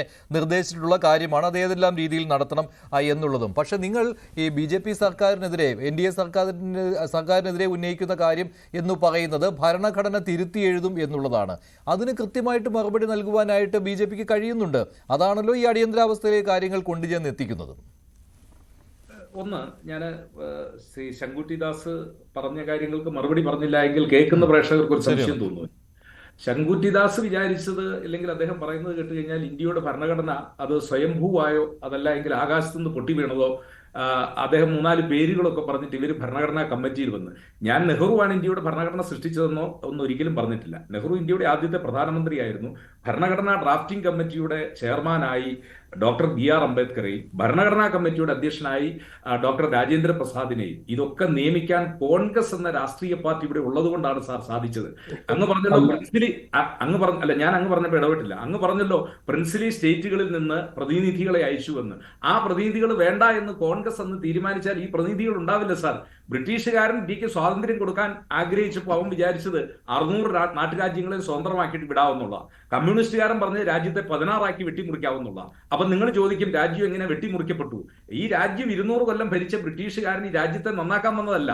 പൂർവാസംഘം വീട് കൊള്ളയടിക്കാൻ വരുമ്പോൾ വീട്ടമ്മയുടെ കയ്യിൽ കിടക്കുന്ന ആഭരണം ഊരി കിട്ടിയില്ലെങ്കിൽ കൈ വെട്ടിക്കൊണ്ട് പോകും. കാരണം അവർക്ക് ആഭരണം മതി. ബ്രിട്ടീഷുകാരൻ ഈ രാജ്യത്ത് വിട്ടുപോകുമ്പോൾ ഈ രാജ്യത്തെ നശിപ്പിക്കാനുള്ള എല്ലാ തീരുമാനവുമായിട്ടാണ് പോയത്. സാർ, സുപ്രീം കോടതി ഇല്ലാത്ത ഒരു രാജ്യത്ത്, ഇലക്ഷൻ കമ്മീഷൻ ഇല്ലാത്ത ഒരു രാജ്യത്ത്, നീതിന്യായ വ്യവസ്ഥകൾ ഇല്ലാത്ത ഒരു രാജ്യത്ത് ഇത് മുഴുവൻ സൃഷ്ടിച്ച് ഇന്നത്തെ രാജ്യത്തെ ഈ നിലയിൽ എത്തിച്ചതിന്റെ ഒന്നാമത്തെ ആള് പണ്ഡിറ്റ് ജവഹർലാൽ നെഹ്റു. അത് രാഷ്ട്രശില്പി. അദ്ദേഹത്തെ തള്ളിപ്പറയണം. നിങ്ങൾ തള്ളിപ്പറഞ്ഞു, അതിനൊന്നും കുഴപ്പമില്ല. നിങ്ങൾ കോടതിയെ കോൺഗ്രസ് ഹൈജാക്ക് ചെയ്തു എന്ന് പറയുമ്പോൾ 4 ജസ്റ്റിസുമാർ, ജസ്റ്റിസ് ചെമലേശ്വർ അടക്കം 4 ജസ്റ്റിസുമാർ സുപ്രീം കോടതിയുടെ പുൽത്തകിടിയിൽ വന്നിരുന്നിട്ട് നരേന്ദ്രമോദി ഭരിക്കുമ്പോഴാണ് ഈ രാജ്യത്തോട് പറഞ്ഞത് ഞങ്ങൾക്ക് വിധി പറയുന്നതിന് സമ്മർദ്ദമുണ്ട് എന്ന്. വിധി പറയുന്നതിന് സമ്മർദ്ദം. പിന്നെ ഭരണഘടനയുടെ 42ാം ഭേദഗതിയെ അദ്ദേഹം പാർലമെന്റിൽ അധിക്ഷേപിക്കുന്നു. അതിനെതിരെയാണല്ലോ ഡോക്ടർ സുബ്രഹ്മണ്യൻ സ്വാമിയുടെ ഹർജി ഈ അടുത്ത കാലത്ത് തീരുമാനമായത്. സുപ്രീം കോടതിയിലെ 2 പ്രധാനപ്പെട്ട ജസ്റ്റിസുമാർ, ജസ്റ്റിസ് സഞ്ജീവ് ഖന്നയും ജസ്റ്റിസ് PV സഞ്ജീവ് കുമാറും, അവരെന്താ പറഞ്ഞത്? ഭരണഘടനയിൽ മതേതരത്വമെന്നും സോഷ്യലിസമെന്നും എഴുതി ചേർത്തത് അത് ഇന്ത്യയുടെ മുഖമുദ്രയാണ്. അത് അംഗീകരിക്കപ്പെട്ടു കഴിഞ്ഞിരിക്കുന്നു. കോൺഗ്രസ് ഈ രാജ്യത്ത് ഭരണഘടനാ ഭേദഗതികൾ നടത്തിയത് ഈ രാജ്യത്തിന് കാലാനുസൃതമായ ഭരണഘടനാ ഭേദഗതികൾ. പിന്നെ അടിയന്തരാവസ്ഥയിലേക്ക് വരുന്നു. ഞാൻ അടിയന്തരാവസ്ഥയൊന്നും ന്യായീകരിക്കുന്ന ആളല്ല. പക്ഷേ ഇന്ത്യയിലെ സൈന്യത്തോടും പോലീസിനോടും നിങ്ങൾ ഗവൺമെന്റിന്റെ ഉത്തരവുകൾ പാലിക്കരുത് എന്ന് ജയപ്രകാശ് നാരായണനെ പോലെ ഒരാള് ബീഹാറില് പാറ്റ്നയിലെ പ്രഗതി മൈതാനിൽ നിന്ന് പ്രസംഗിക്കുമ്പോൾ പിന്നെ രാജ്യത്ത് ചിലപ്പോൾ അടിയന്തരാവസ്ഥയൊക്കെ പ്രഖ്യാപിക്കേണ്ടി വരും. ശങ്കുട്ടിദാസ്, ആ അടിയന്തരാവസ്ഥ പ്രഖ്യാപിച്ചത് ശരിയാണ് എന്ന് 80-ൽ ഇന്ത്യയിലെ ജനങ്ങൾ 5-4 ഭൂരിപക്ഷം കൊടുത്തുകൊണ്ട് ഇന്ദിരാഗാന്ധിക്ക് കൊടുത്തുകൊണ്ട് ഇന്ത്യയിലെ ജനങ്ങൾ തന്നെയല്ലേ തീരുമാനിച്ചത്. അടിയന്തരാവസ്ഥ തെറ്റായിരുന്നെങ്കിൽ ഇന്ദിരാഗാന്ധി പിന്നെ അധികാരത്തിൽ തിരിച്ചു വരുമായിരുന്നില്ലല്ലോ. അപ്പോ നിങ്ങൾ ഇപ്പോൾ എന്താ പറഞ്ഞേ, 10 രാജ്യത്തിന്റെ സ്വാതന്ത്ര്യം നേടി 75 കൊല്ലം കഴിഞ്ഞപ്പോൾ നിങ്ങളിപ്പോ 1 നേഷൻ 1 ഭാഷ 1 സംവിധാനം ഇതെല്ലാമായിട്ട് നിങ്ങൾ പോകുന്നു. നിങ്ങൾ ഈ ഭരണഘടനയെ അട്ടിമറിക്കാൻ നടത്തുന്ന ശ്രമങ്ങൾക്കെതിരെ കോൺഗ്രസ് നിൽക്കുന്നു. അതുകൊണ്ട് സ്വാഭാവികമായും നിങ്ങൾക്ക് ആദ്യം ആക്രമിക്കേണ്ടത് പണ്ഡിറ്റ് ജവഹർലാൽ നെഹ്റുവിനെയാണ്. ഇങ്ങനെ നിരന്തരം കഥ കോൺഗ്രസിന്റെ PCCകളുടെ കമ്മിറ്റികളുടെ റിപ്പോർട്ട് ശങ്കുട്ടിദാസിനല്ലേ കൊടുത്തിരിക്കുന്നതെന്ന്. കാരണം 15 PCCകൾ ചേർന്ന് ആരെ പ്രധാനമന്ത്രി, അന്ന് പ്രധാനമന്ത്രിയാകുന്ന ഒരു ചർച്ച പോലും വന്നിട്ടില്ലെന്നേ. അത് കോൺഗ്രസിന്റെ വർക്കിംഗ് കമ്മിറ്റിയാണ് തീരുമാനിക്കുന്നത്. ഞാൻ ആദ്യം പറഞ്ഞുകൊണ്ട് ഞാൻ വീണ്ടും ആവർത്തിക്കുകയാണ്. അപ്പൊ ഞാൻ പറഞ്ഞു വന്നത്, ഞങ്ങൾ 58 കൊല്ലക്കാലം ഈ രാജ്യം ഭരിച്ചപ്പോൾ നിങ്ങൾ അടിയന്തരാവസ്ഥയുടെ പേര് പറഞ്ഞുകൊണ്ട് ഈ നാട്ടിൽ കോൺഗ്രസിനെ ആക്രമിക്കുന്നു. അടിയന്തരാവസ്ഥയിൽ നടന്നതിനേക്കാളൊക്കെ എത്രയോ ഭയാനകമായ മനുഷ്യ വേട്ടകളാണ് 2001, 2002 കാലഘട്ടത്തിൽ ഗുജറാത്തിലെ വംശീയ കലാപത്തിന്റെ പേരിൽ നടന്നിട്ടുള്ളത്. അതൊക്കെ എന്താ, ഇന്ത്യയുടെ പ്രധാനമന്ത്രിയായിരുന്ന അടൽ ബിഹാരി വാജ്പേയി അന്ന് ഗുജറാത്തിലെ പ്രധാനമന്ത്രിയെ ചൂണ്ടിക്കാണിച്ചുകൊണ്ട് പറഞ്ഞത് എന്താണെന്നറിയോ? അവിടെ എന്താ പറഞ്ഞ രാജനീതി, രാജധർമ്മം പുലർന്നിട്ടില്ല എന്നുള്ളതാണ്. എന്ന് പറഞ്ഞാൽ ഒരു വിഭാഗം ആളുകൾ വേട്ടയാടപ്പെടുന്നു, കൊല ചെയ്യപ്പെടുന്നു. ഞാൻ പറഞ്ഞു വന്നത് ഇതൊക്കെ നടത്തിയിട്ടുള്ള ആളുകൾ ഇല്ലെങ്കിൽ നടത്തിയ ആളുകൾ അവരൊക്കെ ഇപ്പൊ ഭരണഘടനയെ കുറിച്ച് നിങ്ങൾ ഈ 389 ആളുകൾ ഭരണഘടനാ ഡ്രാഫ്റ്റിംഗ് കമ്മിറ്റിയിൽ ഞങ്ങൾ ശ്യാമപ്രസാദ് മുഖർജിയെ നെഹ്റുവിന്റെ മന്ത്രിസഭയിൽ എടുത്തത് അത് കോൺഗ്രസിന്റെ ഔദാര്യമായിരുന്നു സാർ. അതല്ലാതെ നിങ്ങളുടെ ഇതൊന്നുമല്ല. നിങ്ങൾ ഇന്ത്യയുടെ ദേശീയ പതാക മൂവർണ്ണ കൊടിയാക്കണം എന്ന് പറഞ്ഞു കഴിഞ്ഞപ്പോൾ നിങ്ങൾ പറഞ്ഞത് അത് എന്താ പറഞ്ഞത്, ആ കൊടി അത് അശുഭ ലക്ഷണമാണ്. നിങ്ങൾ മറ്റേ ധ്വജം ഉണ്ടല്ലോ, കാവി ധ്വജം ഇന്ത്യയുടെ ദേശീയ പതാകയാക്കണമെന്ന് ആഗ്രഹിച്ചവരാണ്. നിങ്ങൾ രാജ്യം സ്വാതന്ത്ര്യം പ്രാപിച്ചപ്പോൾ RSSന്റെ ആസ്ഥാനത്ത് ഉയർത്തിയത് മൂവർണ്ണ കൊടിയല്ല, അത് ഈ അടുത്ത കാലത്തും കണ്ടൊക്കെയാണ് ഉയർത്തി തുടങ്ങിയത്. നിങ്ങൾ ഉയർത്തിയത് കാവി ധ്വജമാണ്. അപ്പോ എല്ലാ കാലഘട്ടത്തിലും ഇന്ത്യയുടെ മതനിരപേക്ഷതയും മതനിരപേക്ഷ പ്രവർത്തനങ്ങളെയും ഒക്കെ നിങ്ങൾ അതിശക്തമായി വിമർശിച്ചിട്ടുള്ളതാണ്. കാരണം ശരിയാണ്. അതോടൊപ്പം തന്നെ ഇന്ന് രാഹുൽ ഗാന്ധി ലോക്സഭയിൽ പ്രസംഗിച്ച സമയത്ത് സവർക്കറെയാണ് ഈ വിഷയത്തിലേക്ക് കൊണ്ടുവന്നത്. സവർക്കർ ഭാരതീയ മൂല്യങ്ങൾ ഭരണഘടനയിൽ ഇല്ല എന്ന് പറഞ്ഞിട്ടുണ്ട്. അപ്പോൾ മനുസ്മൃതി ചൂണ്ടിക്കാണിച്ചുകൊണ്ട് മനുസ്മൃതിയാണോ നിങ്ങൾ പിന്തുടരുന്നത് എന്ന് NDA സർക്കാരിനോട് ചോദിക്കുകയാണ്. പക്ഷെ അവിടെ തന്നെ ഉദ്ധവ് താക്കറെയുടെ കാര്യം പറഞ്ഞുകൊണ്ട് പ്രതിരോധിക്കുവാൻ ഭരണപക്ഷത്തിനും കഴിഞ്ഞിട്ടുണ്ട്. അല്ല, ഈ 389 ആളുകൾ ഇന്ത്യയുടെ ഭരണഘടനാ ഡ്രാഫ്റ്റിംഗ് കമ്മിറ്റിയിൽ പങ്കെടുത്തതിൽ 12 വനിതകൾ, ഒരു വനിത എറണാകുളത്ത് മുളവുകാട്ടിൽ നിന്നുള്ള ദാക്ഷായണി വേലായുധൻ ഉൾപ്പെടെ, അവർക്കൊക്കെ ഇതിൽ സംസാരിക്കാനുള്ള അവസരം കിട്ടിയത് എന്താ ചുമ്മാ കിട്ടിയതാണോ? KA അഹമ്മദ് ഉണ്ണി എന്ന് പറയുന്ന ആലുവ വെളിയത്ത് നാടുകാരൻ ഇന്ത്യൻ ഭരണഘടനാ ഡ്രാഫ്റ്റിംഗ് കമ്മിറ്റിയിൽ പങ്കെടുത്തത് അദ്ദേഹം എന്താ വെറുതെ അങ്ങനെ അവകാശം കിട്ടിയതാണോ? അത് കോൺഗ്രസ് എന്ന രാഷ്ട്രീയ പ്രസ്ഥാനം രാജ്യത്തെ പ്രമുഖരായ ആളുകൾക്ക് കൊടുത്ത അവസരത്തിന്റെ ആ ഭരണഘടനയെ ചൂണ്ടിക്കാണിച്ചുകൊണ്ട് സവർക്കർ ജീവിച്ചിരുന്ന കാലഘട്ടത്തിലെല്ലാം അദ്ദേഹത്തിന്റെ പ്രസംഗം ഇത് ബ്രിട്ടീഷുകാരിൽ നിന്ന് കടമെടുത്തത്. അതാണല്ലോ ഇപ്പൊ അടുത്ത ദിവസം സജി ചെറിയാൻ പ്രസംഗിച്ചത്. നമ്മുടെ വിഷയം അല്ലാത്തതുകൊണ്ട് ഞാൻ പറയുന്നു. അപ്പോ അവരൊരിക്കലും ഇന്ത്യയുടെ ഭരണഘടനയെ അംഗീകരിക്കാൻ തയ്യാറായ ഒരു വ്യക്തിയായിരുന്നില്ല വീർ ദാമോദർ സവർക്കർ എന്നുള്ളതാണ്. അദ്ദേഹം ജീവിച്ചിരുന്ന കാലഘട്ടത്തിലെല്ലാം അദ്ദേഹം ഈ രാഷ്ട്രത്തെ ഒരു ഹിന്ദു രാഷ്ട്രമാക്കി മാറ്റണം, അതായിരുന്നല്ലോ അവരുടെ ചിന്താഗതിയും അവരുടെ പ്രവൃത്തിയും. അത് നടന്നില്ല. പക്ഷെ അതിന് പ്രതിരോധിക്കുന്നത് ഇതൊക്കെ കുറെ വർഷങ്ങളായിട്ട് അങ്ങോട്ടും ഇങ്ങോട്ടും പറഞ്ഞുകൊണ്ടിരിക്കുന്ന കാര്യമാണ്. ഇന്ദിരാഗാന്ധി സവർക്കറെ അനുമോദിച്ചുകൊണ്ട് എഴുതിയ കത്ത്, അതിന്നും ലോക്സഭയിൽ ചൂണ്ടിക്കാണിക്കുകയുണ്ടായി. കിരൺ റിജിജു ആ വിഷയം ഉന്നയിക്കുകയുണ്ടായി. അദ്ദേഹം അതിന്ന് വീണ്ടും എക്സിലും പോസ്റ്റ് ചെയ്യുകയുണ്ടായി. അല്ല, ഞാൻ ചോദിക്കുന്നത് ഇപ്പൊ ഇന്ദിരാഗാന്ധി അദ്ദേഹത്തെ പ്രകീർത്തിച്ചുകൊണ്ട് ചെയ്തിട്ടുണ്ടാകാം, ഇല്ല എന്നൊന്നും ഞാൻ പറയുന്നില്ല. പക്ഷേ ബേസിക്കലി അദ്ദേഹം നടത്തിയിട്ടുള്ളതും അല്ലെങ്കിൽ അദ്ദേഹത്തിന്റെ ആവശ്യവും എന്തായിരുന്നു? ഈ രാജ്യം ഒരു ഹിന്ദു രാഷ്ട്രമായി മാറണം, ഇതൊരു മതേതര രാഷ്ട്രമാകാൻ പാടില്ല, ഇവിടെ ന്യൂനപക്ഷങ്ങൾക്ക് സ്ഥാനമില്ല അല്ലെങ്കിൽ അവർ വേണ്ട എന്നുള്ള നിലപാട്, ആ നിലപാടാണ് വിമർശിക്കപ്പെടുന്നത്. അതാണ് ഇന്ന് രാഹുൽ ഗാന്ധിയുടെ പ്രസംഗത്തിൽ സവർക്കറെ ഉപയോഗിച്ചുകൊണ്ട്, സവർക്കറെ ആയുധമാക്കിക്കൊണ്ട് തന്നെയാണ് ഇന്ന് രാഹുൽ ഗാന്ധി പ്രതിരോധിക്കുവാനുള്ള ശ്രമം നടത്തിയത് ലോക്സഭയിൽ.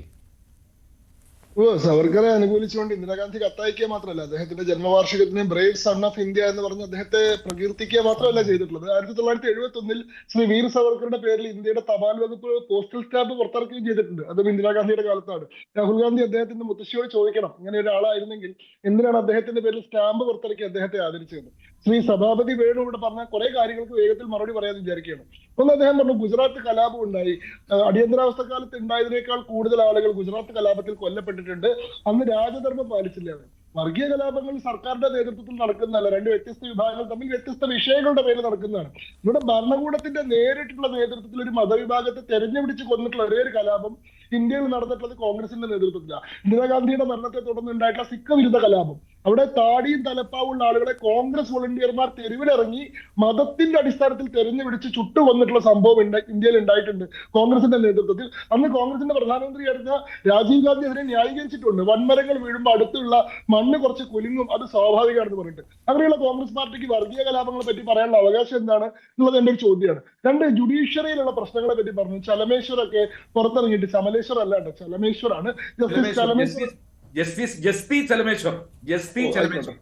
ആയിക്കോട്ടെ. ചലമേശ്വറൊക്കെ പുറത്തിറങ്ങിപ്പോ എന്താണ് വലിയ വാർത്താ സമ്മേളനം നടത്തിയത്. എന്താണ് പ്രശ്നം? ജുഡീഷ്യറിയിലുള്ള മുതിർന്ന ന്യായാധിപന്മാർ തമ്മിൽ കേസിന്റെ അലോട്ട്മെന്റുമായി ബന്ധപ്പെട്ട തർക്കം. അന്ന് രഞ്ജൻ ഗൊഗോയ് ആയിരുന്നു ചീഫ് ജസ്റ്റിസ്. ചീഫ് ജസ്റ്റിസ് ആണ് മാസ്റ്റർ ഓഫ് ദ റൂസ്റ്റർ. ആരൊക്കെ ഏതൊക്കെ കേസ് പരിഗണിക്കണമെന്ന് തീരുമാനിക്കുന്നത് ചീഫ് ജസ്റ്റിസ് ആണ്. ചീഫ് ജസ്റ്റിസുമായി ഉണ്ടായിരുന്ന തർക്കത്തെ തുടർന്ന് അന്നത്തെ ധനഞ്ജയ് ചന്ദ്രചൂഡ്, അതേപോലെ തന്നെ ചലമേശ്വർ, അതേപോലെ തന്നെ കേരളത്തിൽ നിന്നുള്ള ന്യായാധിപൻ ഉൾപ്പെടെയുള്ള ആളുകൾ അന്ന് പുറത്തു വന്ന മാധ്യമങ്ങളെ കണ്ടു. അതിൽ സർക്കാർ എവിടെ കക്ഷിയാവുന്നു? നരേന്ദ്രമോദിയോ BJP സർക്കാർ ആ വിഷയത്തിൽ ഇടപെട്ടിട്ട് പറ്റില്ല, അത് ജുഡീഷ്യറിയുടെ ഉള്ളിലുള്ള തർക്കം. എന്നാൽ കമ്മിറ്റഡ് ജുഡീഷ്യറി എന്നുള്ള ആശയം മുന്നോട്ട് വെച്ചിട്ടുള്ളത് ആരാ? ഭരണകൂടത്തോട് ആശയപരമായിട്ടുള്ള പ്രതിപത്തിയുള്ള ആളുകൾക്ക് മാത്രമേ ന്യായാധിപന്മാരാവാൻ പാടുള്ളൂ. DN ഹസ്കർ എന്ന് പറയുന്ന ആൾ ഇന്ദിരാഗാന്ധിയുടെ പ്രിൻസിപ്പൽ അഡ്വൈസർ ആകുമ്പോഴാണ് committed judiciary, packing up of judiciary എന്ന് പറയുന്ന സങ്കല്പം അവതരിപ്പിക്കുന്നത്. കേശവാനന്ദ ഭാരതി കേസിൽ 1973 മെജോറിറ്റി ജഡ്ജ്മെന്റ് പറഞ്ഞതിന്റെ പേരിൽ, അതായത് ഭരണഘടനയുടെ ബേസിക് സ്ട്രക്ചറിനെ പാലിക്കാൻ അമെന്റ്മെന്റ് ചെയ്യുന്ന സമയത്ത് പാർലമെന്റിന് ഉത്തരവാദിത്തമുണ്ട്, ബേസിക് സ്ട്രക്ചറെ ആൾട്ടർ ചെയ്യാൻ സാധിക്കില്ല എന്ന് പറയുന്ന കേശവാനന്ദ ഭാരതി കേസിലെ 7:6 മെജോറിറ്റി ജഡ്ജ്മെന്റ് പറഞ്ഞതിന് 3 സീനിയർ ന്യായാധിപന്മാരെ മറികടന്നുകൊണ്ട് ജൂനിയർ ആയിരുന്ന മൈനോറിറ്റി ജഡ്ജ്മെന്റ് പറഞ്ഞതിൽ AM റായിന്, അത് എന്താണ് ഗ്രോവറേയും ഒക്കെ മറികടന്നുകൊണ്ട് ജൂനിയർ ആയിട്ടുള്ള ജഡ്ജിനെ ന്യായാധിപനായിട്ട് നിയമിച്ച് ചീഫ് ജസ്റ്റിസ് ആയിട്ട് നിയമിച്ചിട്ടുള്ളത് ആരാണ്? ഇന്ദിരാഗാന്ധിയാണ്. അപ്പോ ഇവിടുത്തെ ജുഡീഷ്യറിയെ പോലും പാക്കപ്പ് ചെയ്യാനുള്ള പ്രവർത്തനങ്ങൾ നടത്തിയിട്ടുള്ള അനുഭവം ഈ ഇന്ദിരാഗാന്ധിയുടെ നേതൃത്വത്തിലാണുള്ളത്. പിന്നെ അടിയന്തരാവസ്ഥയെ ന്യായീകരിക്കാൻ വരെ അദ്ദേഹം ഈ ചർച്ചയിൽ തയ്യാറായി. അതായത് സൈനികരും അതേപോലെ തന്നെ പോലീസുകാരും ഒന്നും ഡ്യൂട്ടി ചെയ്യരുത് എന്ന് പറഞ്ഞു കഴിഞ്ഞാൽ, ആഹ്വാനം ചെയ്തു കഴിഞ്ഞാൽ ചിലപ്പോൾ അടിയന്തരാവസ്ഥയൊക്കെ അടിച്ചേൽപ്പിക്കേണ്ടി വരും, അതൊന്നും കുഴപ്പമില്ലാന്ന്. ഇത് JP നാരായണൻ നടത്തിയിട്ടുള്ള ആഹ്വാനത്തിന്റെ പേരിലാണ് ഇന്ത്യയിൽ അടിയന്തരാവസ്ഥ പ്രഖ്യാപിച്ചത്. ഇന്ത്യയിൽ അടിയന്തരാവസ്ഥ പ്രഖ്യാപിക്കുന്ന സാർ 1975 ജൂൺ 25 തീയതിയാണ്. ജൂൺ 24 തീയതി ഉണ്ടായ സംഭവം എന്താണെന്നറിയോ? ജൂൺ 24 തീയതിയാണ് ഇന്ദിരാഗാന്ധിയുടെ ഇലക്ഷൻ കേസിൽ ജസ്റ്റിസ് VR കൃഷ്ണയ്യർ വിധി പറഞ്ഞത്. ഇന്ദിരാഗാന്ധിക്ക് പാർലമെന്റ് അംഗം എന്നുള്ള രീതിയിൽ പ്രവർത്തിക്കാനുള്ള അവകാശമില്ല, പാർലമെന്റിൽ വോട്ടെടുപ്പിൽ പങ്കെടുക്കാനുള്ള അവകാശമില്ലാന്ന്. അതായത് 1971 ഇന്ദിരാഗാന്ധിയുടെ തെരഞ്ഞെടുപ്പ്, ഇന്ദിരാഗാന്ധി വേഴ്സസ് രാജ്നാരായൺ എന്ന് പറയുന്ന കേസിൽ ഇന്ദിരാഗാന്ധി ഗവൺമെന്റ് സംവിധാനങ്ങൾ ഉപയോഗിച്ചുകൊണ്ട് ഇലക്ഷനെ അട്ടിമറിച്ചു എന്നുള്ള രാജ്നാരായണന്റെ കേസ് ശരിവെച്ചുകൊണ്ട് അലഹാബാദ് കോടതി ഇന്ദിരാഗാന്ധിയുടെ ഇലക്ഷൻ റദ്ദാക്കുകയും ഇന്ദിരാഗാന്ധി 6 വർഷത്തേക്ക് അയോഗ്യയാക്കുകയും തെരഞ്ഞെടുപ്പുകളിൽ മത്സരിക്കാൻ സാധിക്കില്ലെന്ന സാഹചര്യം വരികയും ചെയ്തു. അതിനെതിരെയാണ് ഇവിടെ സുപ്രീം കോടതിയിൽ അപ്പീൽ പോയത്. സുപ്രീം കോടതിയിൽ ജസ്റ്റിസ് VR കൃഷ്ണയ്യർ അവിടെ പ്രധാനമന്ത്രിയായി തുടർന്നോളൂ, പക്ഷേ MP എന്നുള്ള രീതിയിലുള്ള ഉത്തരവാദിത്തങ്ങൾ നിർവഹിക്കാൻ സാധിക്കില്ല, വോട്ട് ചെയ്യാൻ സാധിക്കില്ല എന്ന് പറഞ്ഞു. 6 വർഷത്തേക്കുള്ള അയോഗ്യത നീക്കാനും തയ്യാറായില്ല. അങ്ങനെ വന്നാൽ അടുത്ത തെരഞ്ഞെടുപ്പിൽ ഇന്ദിരാഗാന്ധിക്ക് മത്സരിക്കാൻ സാധിക്കില്ല എന്നുള്ള അവസ്ഥ വന്നപ്പോഴാണ് അടുത്ത ദിവസം അടിയന്തരാവസ്ഥ പ്രഖ്യാപിച്ചത്. ബാത്തബിൽ കിടത്തിയായിരുന്നു പ്രസിഡന്റ് ഫക്രുദ്ദീൻ അലിയെ കൊണ്ട് കുളിക്കുന്നിടത്ത് കൊണ്ടായിട്ട് അടിയന്തരാവസ്ഥ പ്രൊക്ലമേഷൻ ഒപ്പിടിച്ചത് ശങ്കർ കാർട്ടൂൺ വരച്ചിട്ടുണ്ട്. അങ്ങനെ നടത്തിയിട്ടുള്ള അടിയന്തരാവസ്ഥയെ ന്യായീകരിക്കാൻ വേണ്ടി പറയാണ് JP നടത്തിയിട്ടുള്ള ആഹ്വാനത്തിന്റെ പേരിലാണെന്ന്. ഇവിടെ പ്രതിപക്ഷ കക്ഷികൾ നടത്തുന്ന സമരാഹ്വാനങ്ങളുടെ പേരിൽ അടിയന്തരാവസ്ഥ പ്രഖ്യാപിക്കുകയാണെങ്കിൽ ഇന്ത്യയിൽ കഴിഞ്ഞ 10 കൊല്ലത്തിനിടയ്ക്ക് എത്ര അടിയന്തരാവസ്ഥകൾ പ്രഖ്യാപിക്കണമായിരുന്നു എന്ന് അങ്ങൊന്ന് ആലോചിക്കണം. പിന്നെ കോൺഗ്രസ് പാർട്ടിയാണ് ഇന്ത്യക്ക് ഭരണഘടന തന്നതെന്ന് അങ്ങ് ആവർത്തിക്കുകയാണ്. കോൺഗ്രസിന്റെ ഔദാര്യം തന്നെയാണ്, ശ്യാമപ്രസാദ് മുഖർജിനെ ആ കമ്മിറ്റിയിൽ എടുത്തത് ഔദാര്യമാണ് എന്നൊക്കെയാണ് അങ്ങ് പറയുന്നത്. അങ്ങ് ആലോചിക്കണം, നിങ്ങളിപ്പോ പ്രതിനിധീകരിക്കുന്ന കോൺഗ്രസേ അല്ല അന്നത്തെ കോൺഗ്രസ്. അന്നത്തെ കോൺഗ്രസ് ഒരു രാഷ്ട്രീയ പാർട്ടിയല്ല. 1951-52 കാലഘട്ടത്തിലെ തെരഞ്ഞെടുപ്പിൽ മത്സരിക്കുമ്പോൾ മാത്രമാണ് അത് ഇലക്ഷൻ കമ്മീഷൻ തമ്മിൽ രജിസ്റ്റർ ചെയ്തിട്ടുള്ള ഒരു പൊളിറ്റിക്കൽ പാർട്ടി ആവുന്നത്. ആ പാർട്ടിയല്ല ഇപ്പോൾ ഉള്ളത്. 1969 ആ പാർട്ടി പിളർന്നു. ഇന്ദിരാഗാന്ധി, ഇന്ദിര R എന്ന് പറയുന്ന 2 പാർട്ടി, ഔദ്യോഗിക സംഘടനാ കോൺഗ്രസ് ഇന്ദിര O ആയി കാമരാജിന്റെ ഒക്കെ നേതൃത്വത്തിലുള്ളത്. ഇന്ദിരാഗാന്ധിയുടെ നേതൃത്വത്തിലുള്ള കോൺഗ്രസ് റെക്യൂസേഷനിസ്റ്റ് എന്ന് പറയുന്ന കോൺഗ്രസ് R ആയി. കോൺഗ്രസ് Oക്കാണ് ഒഫീഷ്യൽ പാർട്ടിയുടെ സ്റ്റാറ്റസ് എന്ന് ഇലക്ഷൻ കമ്മീഷൻ കൊടുത്തത്. അതിനുശേഷം 1977 ഇന്ന് നിങ്ങൾ കാണുന്ന ഇന്ത്യൻ നാഷണൽ കോൺഗ്രസ് ഉണ്ടായത് പുതിയ ചിഹ്നത്തോട് കൂടിയിട്ട്. പക്ഷേ സ്വാതന്ത്ര്യത്തിന് മുമ്പുള്ള കോൺഗ്രസ് എന്ന് പറയുന്ന ഒരു പബ്ലിക് പ്ലാറ്റ്ഫോമാണ്. സ്വാതന്ത്ര്യത്തിന് വേണ്ടി പ്രവർത്തിക്കുന്ന മുഴുവൻ ആൾക്കാരും ഒന്നിച്ചണിഞ്ഞിരുന്ന ഒരു പ്ലാറ്റ്ഫോമാണ്. അതിൽ എല്ലാ വിഭാഗത്തിൽപ്പെട്ട ആളുകളുണ്ട്. അതിൽ കമ്മ്യൂണിസ്റ്റുകാർ ഉണ്ടായിരുന്നു, അതിൽ സോഷ്യലിസ്റ്റുകൾ ഉണ്ടായിരുന്നു, അതിൽ ഹിന്ദു നാഷണലിസ്റ്റുകൾ ഉണ്ടായിരുന്നു, അതിൽ എല്ലാ വിഭാഗത്തിൽപ്പെടുന്ന സ്വതന്ത്ര പാർട്ടിക്കാരുണ്ടായിരുന്നു. ഇവരെല്ലാവരും ഒന്നിച്ച് സ്വാതന്ത്ര്യത്തിന് വേണ്ടി പ്രവർത്തിച്ചിരുന്ന ഒരു പ്ലാറ്റ്ഫോമാണ്. അതിൽ രാഷ്ട്രീയ പാർട്ടിയല്ല. അതുകൊണ്ടാണ് അതിന് റെപ്രസെന്റേറ്റീവ് സ്വഭാവം ഉണ്ടായത്, എല്ലാ വിഭാഗത്തിൽപ്പെടുന്ന ആളുകൾ ഉണ്ടായത്. ഇന്ത്യയുടെ ഭരണഘടനാ നിർമ്മാണ സമിതിയെ പറ്റി പറയുമ്പോൾ നിങ്ങൾ ഓർക്കേണ്ട പേരുകൾ: ഇന്ത്യയുടെ കോൺസ്റ്റിറ്റ്യൂഷണൽ അഡ്വൈസർ ആയിരുന്ന BN റാവു, അദ്ദേഹം ഇന്റർനാഷണൽ കോർട്ട് ഓഫ് ജസ്റ്റിസിലെ ആദ്യത്തെ ന്യായാധിപനായിട്ടുള്ള ഇന്ത്യക്കാരനാണ്. സെക്യൂരിറ്റി കൗൺസിലിന്റെ പ്രസിഡന്റ് ആയിട്ടുള്ള ആദ്യത്തെ ഇന്ത്യക്കാരനാണ്. അദ്ദേഹമാണ് ഇന്ത്യയുടെ കോൺസ്റ്റിറ്റ്യൂഷണൽ അഡ്വൈസർ ആയിരുന്നത്. അദ്ദേഹമാണ് ലോകത്തുള്ള മുഴുവൻ കോൺസ്റ്റിറ്റ്യൂഷനും പോയി പഠിച്ചിട്ട് ഇന്ത്യക്ക് ആദ്യത്തെ ഡ്രാഫ്റ്റ് കോൺസ്റ്റിറ്റ്യൂഷൻ സമർപ്പിക്കുന്നത്. 273 ആർട്ടിക്കിൾ ഉള്ളത്. ഡ്രാഫ്റ്റിംഗ് കമ്മിറ്റി, ആദ്യത്തെ കമ്മിറ്റി നിലവിൽ വന്നത് സച്ചിദാനന്ദ സിൻഹയായിരുന്നു അതിന്റെ പ്രസിഡന്റ്. പിന്നീട് HC മുഖർജി ഭരണഘടന നിലവിൽ വന്നിട്ട് നടത്തിയിട്ടുള്ള സെൻട്രൽ അസംബ്ലി സ്പീച്ചിൽ ഡോക്ടർ BR അംബേദ്കർ തന്നെ പറയുന്നുണ്ട്, ഈ ഭരണഘടനയെ പറ്റി പറയുമ്പോഴെല്ലാം നമ്മൾ ഓർക്കേണ്ട 2 പേരുകൾ, ഒന്ന് ഡോക്ടർ BN റാവുവിന്റെയാണ്, ഒന്ന് HC മുഖർജിയുടേതാണ്. HC മുഖർജി ആയിരുന്നു ചീഫ് ഡ്രാഫ്റ്റ്സ്മാൻ. നമ്മൾ കാണുന്ന ഈ ഇതുണ്ടാക്കിയത്. ഡ്രാഫ്റ്റിംഗ് കമ്മിറ്റിയുടെ അധ്യക്ഷൻ BR അംബേദ്കർ, ആദ്യത്തെ പ്രസിഡന്റ് ആയിരുന്ന രാജേന്ദ്ര പ്രസാദ്, ആദ്യത്തെ സ്പീക്കർ ആവുന്ന GV മവലങ്കർ, ഇവരൊന്നും ചരിത്രത്തിലേ ഇല്ല, ചിത്രത്തിലേ ഇല്ല. ജവഹർലാൽ നെഹ്റു എവിടെ നിന്നോ കുഴിച്ചെടുത്ത് കൊണ്ടുവന്നിട്ടുള്ള അത്ഭുത പ്രതിഭാസമാണ് ഇന്ത്യയുടെ ഭരണഘടന എന്ന് നിങ്ങൾ പറയുമ്പോൾ നിങ്ങളാണ് വ്യക്തി ആരാധനയിൽ, നിങ്ങളാണ് താരാരാധനയിൽ, നിങ്ങളാണ്. ശരി, ശ്രീ സേനാപതി വേണു, മറ്റൊരു കാര്യം കൂടിയുള്ളത്, ഇത് ലോക്സഭയിലെ ഈ ചർച്ചാവേളയിൽ ഇപ്പോൾ പ്രധാനമന്ത്രിയുടെ വാക്കുകളിൽ പോലും കോൺഗ്രസിനെയാണ് പ്രധാനമന്ത്രി കുറ്റപ്പെടുത്തുന്നത്, നെഹ്റു കുടുംബത്തെയാണ് അദ്ദേഹം കുറ്റപ്പെടുത്തുന്നത്, കോൺഗ്രസിന് സ്വന്തം ഭരണഘടനയിൽ പോലും വിശ്വാസമില്ല എന്ന് പറഞ്ഞുകൊണ്ട് കോൺഗ്രസിനെ അറ്റാക്ക് ചെയ്യുകയാണ്. അതായത് ഇന്ത്യ സഖ്യത്തെ കണക്കിലെടുത്തിട്ട് പോലുമില്ല ഇപ്പോൾ NDA സർക്കാർ. അത് മാത്രമല്ല, ഇന്ത്യ സഖ്യത്തിലെ മറ്റു പാർട്ടികൾക്ക് ഈ വിഷയത്തിൽ കോൺഗ്രസിനെ അനുകൂലിക്കുവാനും കഴിയുന്നില്ല. ഇപ്പോൾ ഈ സവർക്കറുടെ വിഷയത്തിൽ തന്നെയാണെങ്കിൽ ഇന്ത്യ സഖ്യത്തിൽ തന്നെയുള്ള ഉദ്ധവ് താക്കറെയുടെ നിലപാട് വേറെയാണ്. ഞാൻ ഉദാഹരണം പറഞ്ഞു എന്നേ ഉള്ളൂ. അതേ കാര്യം ഇന്ന് മന്ത്രിമാർ പോലും ഉന്നയിക്കുന്നതും കാണാമായിരുന്നു. അപ്പോൾ ഈ വിഷയത്തിലൊക്കെ കോൺഗ്രസ് ഒറ്റപ്പെടുന്ന ഒരു പ്രതീതിയാണ് കിട്ടുന്നത്. അതുകൊണ്ട് മറ്റ് വിഷയങ്ങളിലേക്ക് ചർച്ച പോകുന്നതല്ലേ ഞാൻ ആദ്യം ചോദിച്ച പോലെ കോൺഗ്രസിന് ഗുണകരം ലോക്സഭയിൽ? അതോ ഒറ്റയ്ക്ക് നിന്ന് പോരാടുവാനുള്ള രാഹുലിന്റെ ആ പോരാട്ട വീര്യമാണോ കാണുന്നത്? അല്ല, ആ പോരാട്ട വീര്യം കൊണ്ടാണല്ലോ 303 നിന്ന് ഇവരെ 240 എത്തി കേവല ഭൂരിപക്ഷം ഇല്ലാത്ത നിലയിലേക്ക് ഇവരെ എത്തിച്ചത്.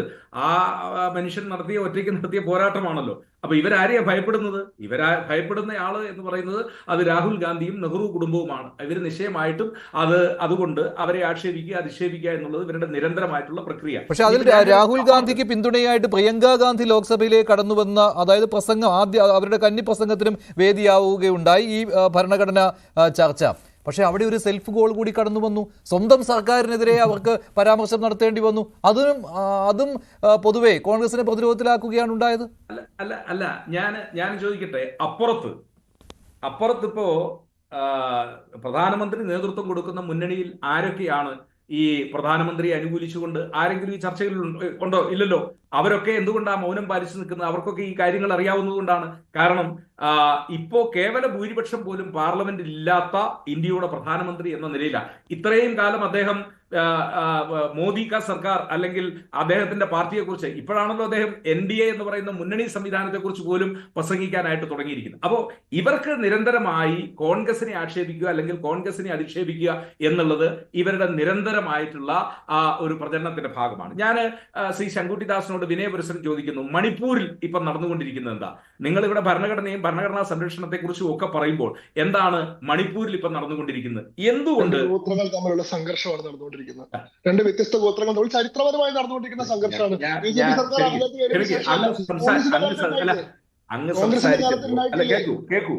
അങ്ങ് സംസാരിച്ചപ്പോ എന്നോട് സംസാരിക്കാൻ പറഞ്ഞ പോലും ഞാൻ സംസാരിച്ചില്ല. കാരണം എന്താ വെച്ചാൽ അത് നമ്മൾ പേഷ്യൻസിയോടെ കേൾക്കണം. അതാണല്ലോ നമ്മുടെ ഒരു അല്ല ഞാൻ പറഞ്ഞത് ഇപ്പോൾ മണിപ്പൂരിൽ നടന്നുകൊണ്ടിരിക്കുന്ന സംഭവവികാസങ്ങൾ നമ്മൾ എന്താ പറഞ്ഞ ലോകത്തെക്കുറിച്ചും ഇപ്പൊ സിറിയയെക്കുറിച്ചും ഒക്കെ നമ്മൾ ഉത്കണ്ഠ കൊള്ളുമ്പോൾ മണിപ്പൂർ പോലൊരു സംസ്ഥാനത്ത് കഴിഞ്ഞ 1.25 വർഷമായിട്ട് നടക്കുന്ന സംഘർഷങ്ങളെ നിയന്ത്രിക്കാൻ എന്തുകൊണ്ട് ഇത്രയും ശക്തനായ ഒരു പ്രധാനമന്ത്രിക്ക് കഴിയുന്നില്ല? ഇനി പ്രധാനമന്ത്രി എടുത്തെടുത്ത് പറയുന്ന ഒരു കാര്യമുണ്ടല്ലോ, ഇന്ത്യ 3ാമത്തെ സാമ്പത്തിക ശക്തിയായി മാറാൻ പോവുകയാണ്. സാർ, 3ാമത്തെ സാമ്പത്തിക ശക്തി ഇന്ത്യ 140 നിന്നും തുടങ്ങിയതല്ല. ഇന്ത്യ 7ൽ നിന്നോ 8ൽ നിന്നോ ആണ് 3ാമതിലേക്ക് എത്തിയത്. ഈ 7ഓ 8ലേക്കോ ഇന്ത്യയെ എത്തിച്ച കഴിഞ്ഞ 50 കൊല്ലം അല്ല 60 കൊല്ലം ഭരിച്ച ഒരു പാർട്ടി ഉണ്ടെന്നേ ഇവിടെ. അതല്ലാതെ കഴിഞ്ഞ വെള്ളിയാഴ്ച അല്ലല്ലോ നമ്മൾ 3ാം സ്ഥാനത്തേക്ക് എത്തിയത്. ഈ 3ാം സ്ഥാനത്തേക്ക് നമ്മൾ എത്തുന്നത് 5ൽ നിന്നോ 6ൽ നിന്നോ അല്ലേ?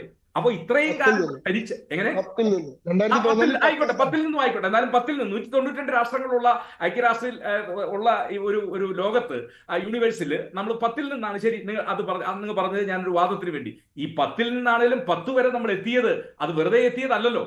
അതെത്താനായി ഈ രാജ്യത്ത് നിരന്തരമായി പ്രവർത്തിച്ച് എത്തിച്ച ഒരു ഭരണകൂടവും പാർട്ടിയും. ഞാന് ശിവസേനയുടെ പ്രമുഖനായ ഒരു MP സാമ്ന എന്ന് പറയുന്ന ഒരു പത്രം അവർ നടത്തുന്നുണ്ട് ബോംബെയിൽ നിന്ന്. അതിൽ വന്ന ഒരു എഡിറ്റോറിയൽ ഞാൻ അങ്ങേ ഒന്ന് ഓർമ്മപ്പെടുത്തുകയാണ്. അദ്ദേഹം നരേന്ദ്രമോദിയോട് പറഞ്ഞു, മിസ്റ്റർ നരേന്ദ്രമോദി, നിങ്ങള് കോൺഗ്രസ് 58 കൊല്ലം ഭരിച്ച ഒരു രാഷ്ട്രത്തിന്റെ പ്രധാനമന്ത്രി ആയതുകൊണ്ട് നിങ്ങൾക്കിപ്പോ ഈ ആഘോഷപൂർവ്വം ഭരിക്കാം. അതല്ലായിരുന്നുവെങ്കിൽ സൊമാലിയ പോലെ അല്ലെങ്കിൽ ഇത്യോപ്യ പോലെ, അന്ന് അദ്ദേഹം ഉദാഹരിച്ച 2 രാഷ്ട്രങ്ങളാണ്, അങ്ങനെ ഒരു രാഷ്ട്രത്തിന്റെ പ്രധാനമന്ത്രി ആകുവാനായത് നിങ്ങൾക്ക് കഴിയുമായിരുന്നുള്ളൂ. കോൺഗ്രസ് 58 കൊല്ലം ഭരിച്ചത് കൊണ്ടാണ് ഇത്ര സമ്പൽ സമൃദ്ധമായ ഒരു രാഷ്ട്രത്തിന്റെ പ്രധാനമന്ത്രിയാകാൻ നിങ്ങൾക്ക് കഴിഞ്ഞത് എന്ന് നരേന്ദ്രമോദിയെ ഏറ്റവും അധികം ആ കാലഘട്ടത്തിൽ അനുകൂലിച്ചുകൊണ്ടിരുന്ന ശിവസേന പത്രത്തിന്റെ ചീഫ് എഡിറ്റർ, ബാൽ താക്കറെയുടെ പത്രമായ സാമ്നയുടെ എഡിറ്റർ സഞ്ജയ് റാവത്ത് MP എഴുതിയത് ഇന്ത്യയിൽ ഉടനീളം പത്രങ്ങളും മാധ്യമങ്ങളും ഒക്കെ ചർച്ച ചെയ്യപ്പെട്ട ഒരു കാര്യമാണ്. അപ്പോ ആ കോൺഗ്രസിനെ ഇല്ലെങ്കിൽ ഇന്നത്തെ നിലയിൽ നിങ്ങൾ 10 കൊല്ലം മുമ്പ് വരുന്നതിന് മുമ്പ് ഈ രാജ്യത്തെ എത്തിച്ച ഇന്ത്യൻ നാഷണൽ കോൺഗ്രസിനെ ആക്ഷേപിക്കുക, അതിന് നേതൃത്വം കൊടുത്ത പഴയ പ്രധാനമന്ത്രിമാർ, അതിൽ ബഹുഭൂരിപക്ഷവും കോൺഗ്രസിൽ നിന്ന് നെഹ്റു കുടുംബത്തിൽ നിന്നുള്ളവരാണ്, അവരെയൊക്കെ ആക്ഷേപിക്കുക നിരന്തരമായി. ഈ ആക്ഷേപങ്ങൾ നടത്തുക എന്നുള്ളത് നിങ്ങളൊരു ഫാഷനായിട്ട് കൊണ്ടു നടക്കുകയാണ്. സവർക്കറുടെ കാര്യത്തിൽ, സവർക്കർ സ്വാതന്ത്ര്യ സമരത്തിൽ പങ്കെടുത്തിട്ടുണ്ട്. അദ്ദേഹം ജയിലിൽ പോയിട്ട്, എന്ത് ജയിലായിരുന്നു? സെല്ലുലാർ ജയിലിൽ പോയിട്ടുണ്ട്. ഇതൊക്കെ ശരിയാണ്. പക്ഷേ ബ്രിട്ടീഷുകാരന് മാപ്പെഴുതി കൊടുത്ത് ഞാൻ ഇനി സ്വാതന്ത്ര്യ സമരത്തിന്റെ ഭാഗമാവില്ല, നിങ്ങൾ ഇന്ത്യ ഭരിച്ചുകൊള്ളൂ എന്ന് ബ്രിട്ടീഷുകാരന് മാപ്പെഴുതി കൊടുത്ത് അവിടം മുതലാണ് സവർക്കർ എന്ന പഴയ സ്വാതന്ത്ര്യ സമര സേനാനി ബ്രിട്ടീഷുകാരന് വേണ്ടി രാജ്യത്തെ ഒറ്റുകൊടുത്തു എന്നല്ലോ, അതിലും ഹീനമായ പ്രവൃത്തി ചെയ്തു എന്നുള്ള ഒരു നിലയിലേക്ക് അദ്ദേഹത്തിന്റെ പേരിൽ ആക്ഷേപം ഉന്നയിക്കുന്നത്. അപ്പോ ആ കാര്യത്തെ ശങ്കുട്ടിദാസ് അംഗീകരിക്കുന്നുണ്ടോ? ശരി, സമയം കഴിഞ്ഞുകൊണ്ടാണ് ശങ്കു മറുപടി, പെട്ടെന്നുള്ള മറുപടി. അതിന് പക്ഷേ ഇന്ദിരാഗാന്ധിയുടെ പ്രശംസാ പത്രം അതാണ് ആയുധമാക്കുന്നത് BJP. ശരി ശങ്കു. ആദ്യ കാലഘട്ടങ്ങളിൽ സെല്ലുലാർ ജയിലിൽ പോയിട്ടുള്ള ഒരു കോൺഗ്രസ്സുകാരന്റെ പേര് അങ്ങ് പറയും. സെല്ലുലാർ ജയിലിൽ അടയ്ക്കപ്പെട്ടിട്ടുള്ള കാലാപാനിയിൽ അടയ്ക്കപ്പെട്ട ഒറ്റ കോൺഗ്രസ്സുകാരന്റെ പേര് പറയും. പിന്നെ സ്വാതന്ത്ര്യ സമരത്തിൽ അന്ന് പങ്കെടുത്ത ആളുകളല്ലേ? അവരുടെ നെറ്റിയിൽ എഴുതി വെച്ചിട്ടുണ്ടോ?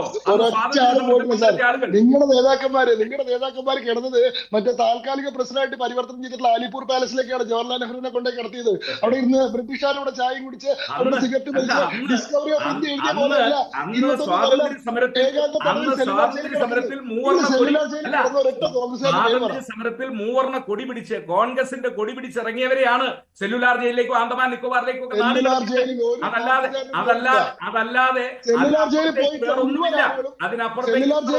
മുഴുവൻ ആളുകളും മാപ്പപേക്ഷ കൊടുത്തിട്ടുണ്ട്. ക്ലെമൻസി പെറ്റീഷൻ കൊടുക്കുക. അതിൽ സെല്ലുലാർ ജയിൽ എന്ന് പറഞ്ഞാൽ എന്താ? ഇന്ത്യയിൽ നിന്ന് പുറത്താക്കുകയാണ്. അതായത് ട്രാൻസ്പോർട്ടേഷൻ ടു ലൈഫാണ്. അവർക്ക് പിന്നീട് ഇന്ത്യൻ മെയിൻലാൻഡിലേക്ക് മടങ്ങി വരാനും അവർക്ക് സാമൂഹിക രാഷ്ട്രീയ ജീവിതത്തിൽ ഇടപെടാനും ക്ലെമൻസി കിട്ടണം. അതുകൊണ്ട് സെല്ലുലാർ ജയിലിൽ അടക്കപ്പെട്ടിട്ടുള്ള ആളുകളുടെ സ്വാഭാവികമായിട്ടുള്ള പ്രൊവിഷനാണ് 1 വർഷത്തിനും 2 വർഷത്തിനും ശേഷം കൊടുക്കല്. അത് സാവർക്കർ മാത്രമല്ല, ജയിലിൽ അടക്കപ്പെട്ടിട്ടുള്ള മുഴുവൻ ആളുകളും. എന്താണ് സുചേന്ദ്ര സന്യാൽ, നമ്മുടെ ഇദ്ദേഹത്തിന്റെ ഭഗത് സിംഗിന്റെ ഒക്കെ രാഷ്ട്രീയ ഗുരുവായിരുന്ന ആള്, ഹിന്ദുസ്ഥാൻ റിപ്പബ്ലിക്കൻ ആർമിയൊക്കെ സ്ഥാപിച്ചിട്ടുള്ള ആള്, അദ്ദേഹം പറഞ്ഞിട്ടുണ്ട് സവർക്കർ എഴുതി കൊടുത്തതിന് സമാനമായിട്ടുള്ള മാപ്പപേക്ഷ ഞാൻ എഴുതി കൊടുത്തിട്ടുണ്ട്. അദ്ദേഹത്തിന്റെ മാത്രം എന്തുകൊണ്ട് നിഷേധിക്കപ്പെട്ടു എന്ന് അറിയില്ല എന്ന്.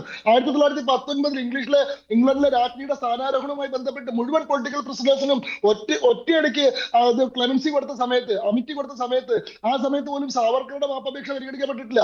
സാവർക്കറുടെ മാപ്പപേക്ഷ 3 വട്ടം സമർപ്പിച്ചിട്ടും പരിഗണിച്ചിട്ടില്ല എന്നുള്ളതാണ് സാവർക്കർ എത്രത്തോളം ഒരു ഡേഞ്ചറസ് ആയിട്ടുള്ള ആളായിട്ട് അവർ കണ്ടിരുന്നുള്ള ഒരു ഉദാഹരണം. നിങ്ങൾക്കത് മനസ്സിലാവാത്ത എന്തുകൊണ്ടെന്ന് വെച്ചാൽ ഈ സുദീർഘമായിട്ടുള്ള സ്വാതന്ത്ര്യ സമര ചരിത്രത്തിലുടനീളം ഒരൊറ്റ കോൺഗ്രസ് നേതാവ് പോലും ഈ പറയുന്ന സെല്ലുലാർ ജയിലിൽ അടയ്ക്കപ്പെട്ടിട്ടില്ല, കാലാപാനിയിലേക്ക് അയക്കപ്പെട്ടിട്ടില്ല. നിങ്ങളുടെ നേതാക്കന്മാർ മുഴുവൻ ബ്രിട്ടീഷുകാരുടെ അതിഥികളായിട്ട് അവരുടെ സൽക്കാരം സ്വീകരിച്ചുകൊണ്ടുള്ള ഇന്ത്യൻ ജയിലുകളിൽ സുഖവാസം അനുഭവിക്കുകയായിരുന്നു. അവിടെ ഇരുന്ന് ബ്രിട്ടീഷുകാരെ കൊടുത്തിട്ടുള്ള ചായ കുടിച്ച് അവരുടെ സിഗരറ്റ് വലിച്ചിട്ട് ഡിസ്കവറി ഓഫ് ഇന്ത്യ, മകൾക്കുള്ള കത്തുകൾ എന്നൊക്കെ പറഞ്ഞ് സുദീർഘമായിട്ട് നീട്ടി എഴുതിക്കൊണ്ടിരിക്കുകയായിരുന്നു. സിവിൽ പ്രിസണേഴ്സ് ആയിട്ട് എല്ലാ അവകാശങ്ങളുള്ള രാഷ്ട്രീയ തടവുകാരായിട്ട് ജീവിക്കുകയായിരുന്നു. അങ്ങനെയല്ല സാവർക്കറെ പോലത്തെ മനുഷ്യന്മാർ ജീവിച്ചിരുന്നത്. സ്വന്തം സഹോദരൻ അതേ ജയിലിൽ വർഷങ്ങളോളം കിടക്കുന്നുണ്ടെന്ന് അറിയാണ്ട് ഏകാന്ത തടവിൽ കിടക്കേണ്ടി വന്നിട്ടുള്ള ആളാണ്. ക്രൂരമായിട്ടുള്ള പീഡനങ്ങൾക്ക് ഇരയാവേണ്ടി വന്നിട്ടുള്ള ആളാണ്. 1909 ജയിലിൽ അടയ്ക്കപ്പെട്ടിട്ട് 1921 മാത്രമാണ് അദ്ദേഹത്തെ ഇന്ത്യയിലേക്ക് കൊണ്ടുവരുന്നത്. വീണ്ടും 3 കൊല്ലം അദ്ദേഹം രത്നഗിരിയിലും ആലിപ്പൂരിലുള്ള ജയിലുകളിൽ കഴിയുകയാണ്. എന്നിട്ട് 1924 മോചിക്കപ്പെട്ടിട്ടും അദ്ദേഹം വീണ്ടും 12 കൊല്ലത്തോളം വീട്ടുതടങ്കലിൽ കഴിയുകയാണ്. അവസാനം സാവർക്കർക്ക് വേണ്ടി ഇന്ത്യയിൽ വലിയ പ്രക്ഷോഭം ഉണ്ടായപ്പോൾ സാവർക്കർ തടവിൽ കിടന്ന് മരിച്ചു കഴിഞ്ഞാൽ അത് അനിയന്ത്രിതമായിട്ടുള്ള ജനരോഷം ഉണ്ടാക്കുമെന്ന് കണ്ടപ്പോൾ ആ സമയത്താണ് സാവർക്കർക്ക് സമ്പൂർണ്ണമായിട്ടുള്ള മോചനം കൊടുക്കാൻ തയ്യാറായത്. അന്ന് സാവർക്കറുടെ മോചനത്തിന് വേണ്ടി കത്തയച്ചിട്ടുള്ള ആൾക്കാരിൽ കോൺഗ്രസിന്റെ നേതാവായിരുന്ന മഹാത്മാഗാന്ധി ഉണ്ട്. ശരി, ഞാൻ അവസാനിപ്പിക്കുകയാണ്. സേനാപതി വേണു അതിനുള്ള മറുപടി കൂടി. കാരണം സവർക്കറെ തന്നെയാണല്ലോ ഇപ്പോഴും രാഹുൽ ഗാന്ധി ചൂണ്ടിക്കാണിച്ചത്. അദ്ദേഹം വീർ സവർക്കറിനെ കുറിച്ച് അദ്ദേഹത്തിന്റെ രീതിയിൽ പറയുന്നതിനൊന്നും ഞങ്ങൾക്ക് ആക്ഷേപമില്ല. പക്ഷേ സ്വാതന്ത്ര്യ സമരത്തിൽ പങ്കെടുത്ത് ജയിലിൽ പോയതിനു ശേഷം ഞാൻ ഇനി ഈ സ്വാതന്ത്ര്യ സമരത്തിന്റെ ഭാഗമാകില്ല, എന്നെ ജയിലിൽ മോചിപ്പിക്കണം എന്ന് മാപ്പപേക്ഷ എഴുതി കൊടുത്തയാള്. ഇനി ഇദ്ദേഹം പറഞ്ഞ ഏത് കോൺഗ്രസ്സുകാരൻ 42 ക്വിറ്റ് ഇന്ത്യ സമരത്തിൽ അങ്ങ് അറിയണം ശങ്കുറ്റിദാസ്, 1500 പേര് അവരെ കണ്ടെത്തിയിട്ടില്ല. എവിടെയാണ് അവരെ കശാപ്പ് ചെയ്ത് നടത്തിയെന്ന്? ഡൽഹിയിൽ മാത്രം 24 മണിക്കൂർ കൊണ്ട് 36 സ്ഥലത്താണ് പോലീസ് വെടിവെപ്പ് നടത്തിയത്. അന്ന് തടവിലാക്കപ്പെട്ട ആളുകളുടെ എണ്ണം എന്ന് പറയുന്നത് 8 ലക്ഷമാണ്. 1942 ക്വിറ്റ് ഇന്ത്യ സമരത്തിന് ശേഷം അന്ന് നിങ്ങൾ ഈ പറഞ്ഞ ഒരാളും അതിനകത്തില്ല. ഈ കോൺഗ്രസ്സുകാരനൊക്കെ നിങ്ങൾ പറഞ്ഞ പോലെ സിവിൽ ജയിലിലൊന്നും അല്ല. ചർച്ച അവസാനിപ്പിക്കുകയാണ്. നന്ദി. ചർച്ചയിൽ പങ്കെടുത്ത എല്ലാവർക്കും. ഇന്നത്തെ ചോദ്യം ഇതായിരുന്നു: ഭരണഘടനാ ചർച്ചയിൽ കേന്ദ്രത്തെ പ്രതിരോധത്തിലാക്കിയോ പ്രതിപക്ഷം? പ്രതിരോധത്തിലാക്കിയെന്ന് 64% പ്രേക്ഷകർ, ഇല്ല എന്ന് 34%. വേണ്ടിവരും അവസാനിക്കുന്നു. നന്ദി, നമസ്കാരം.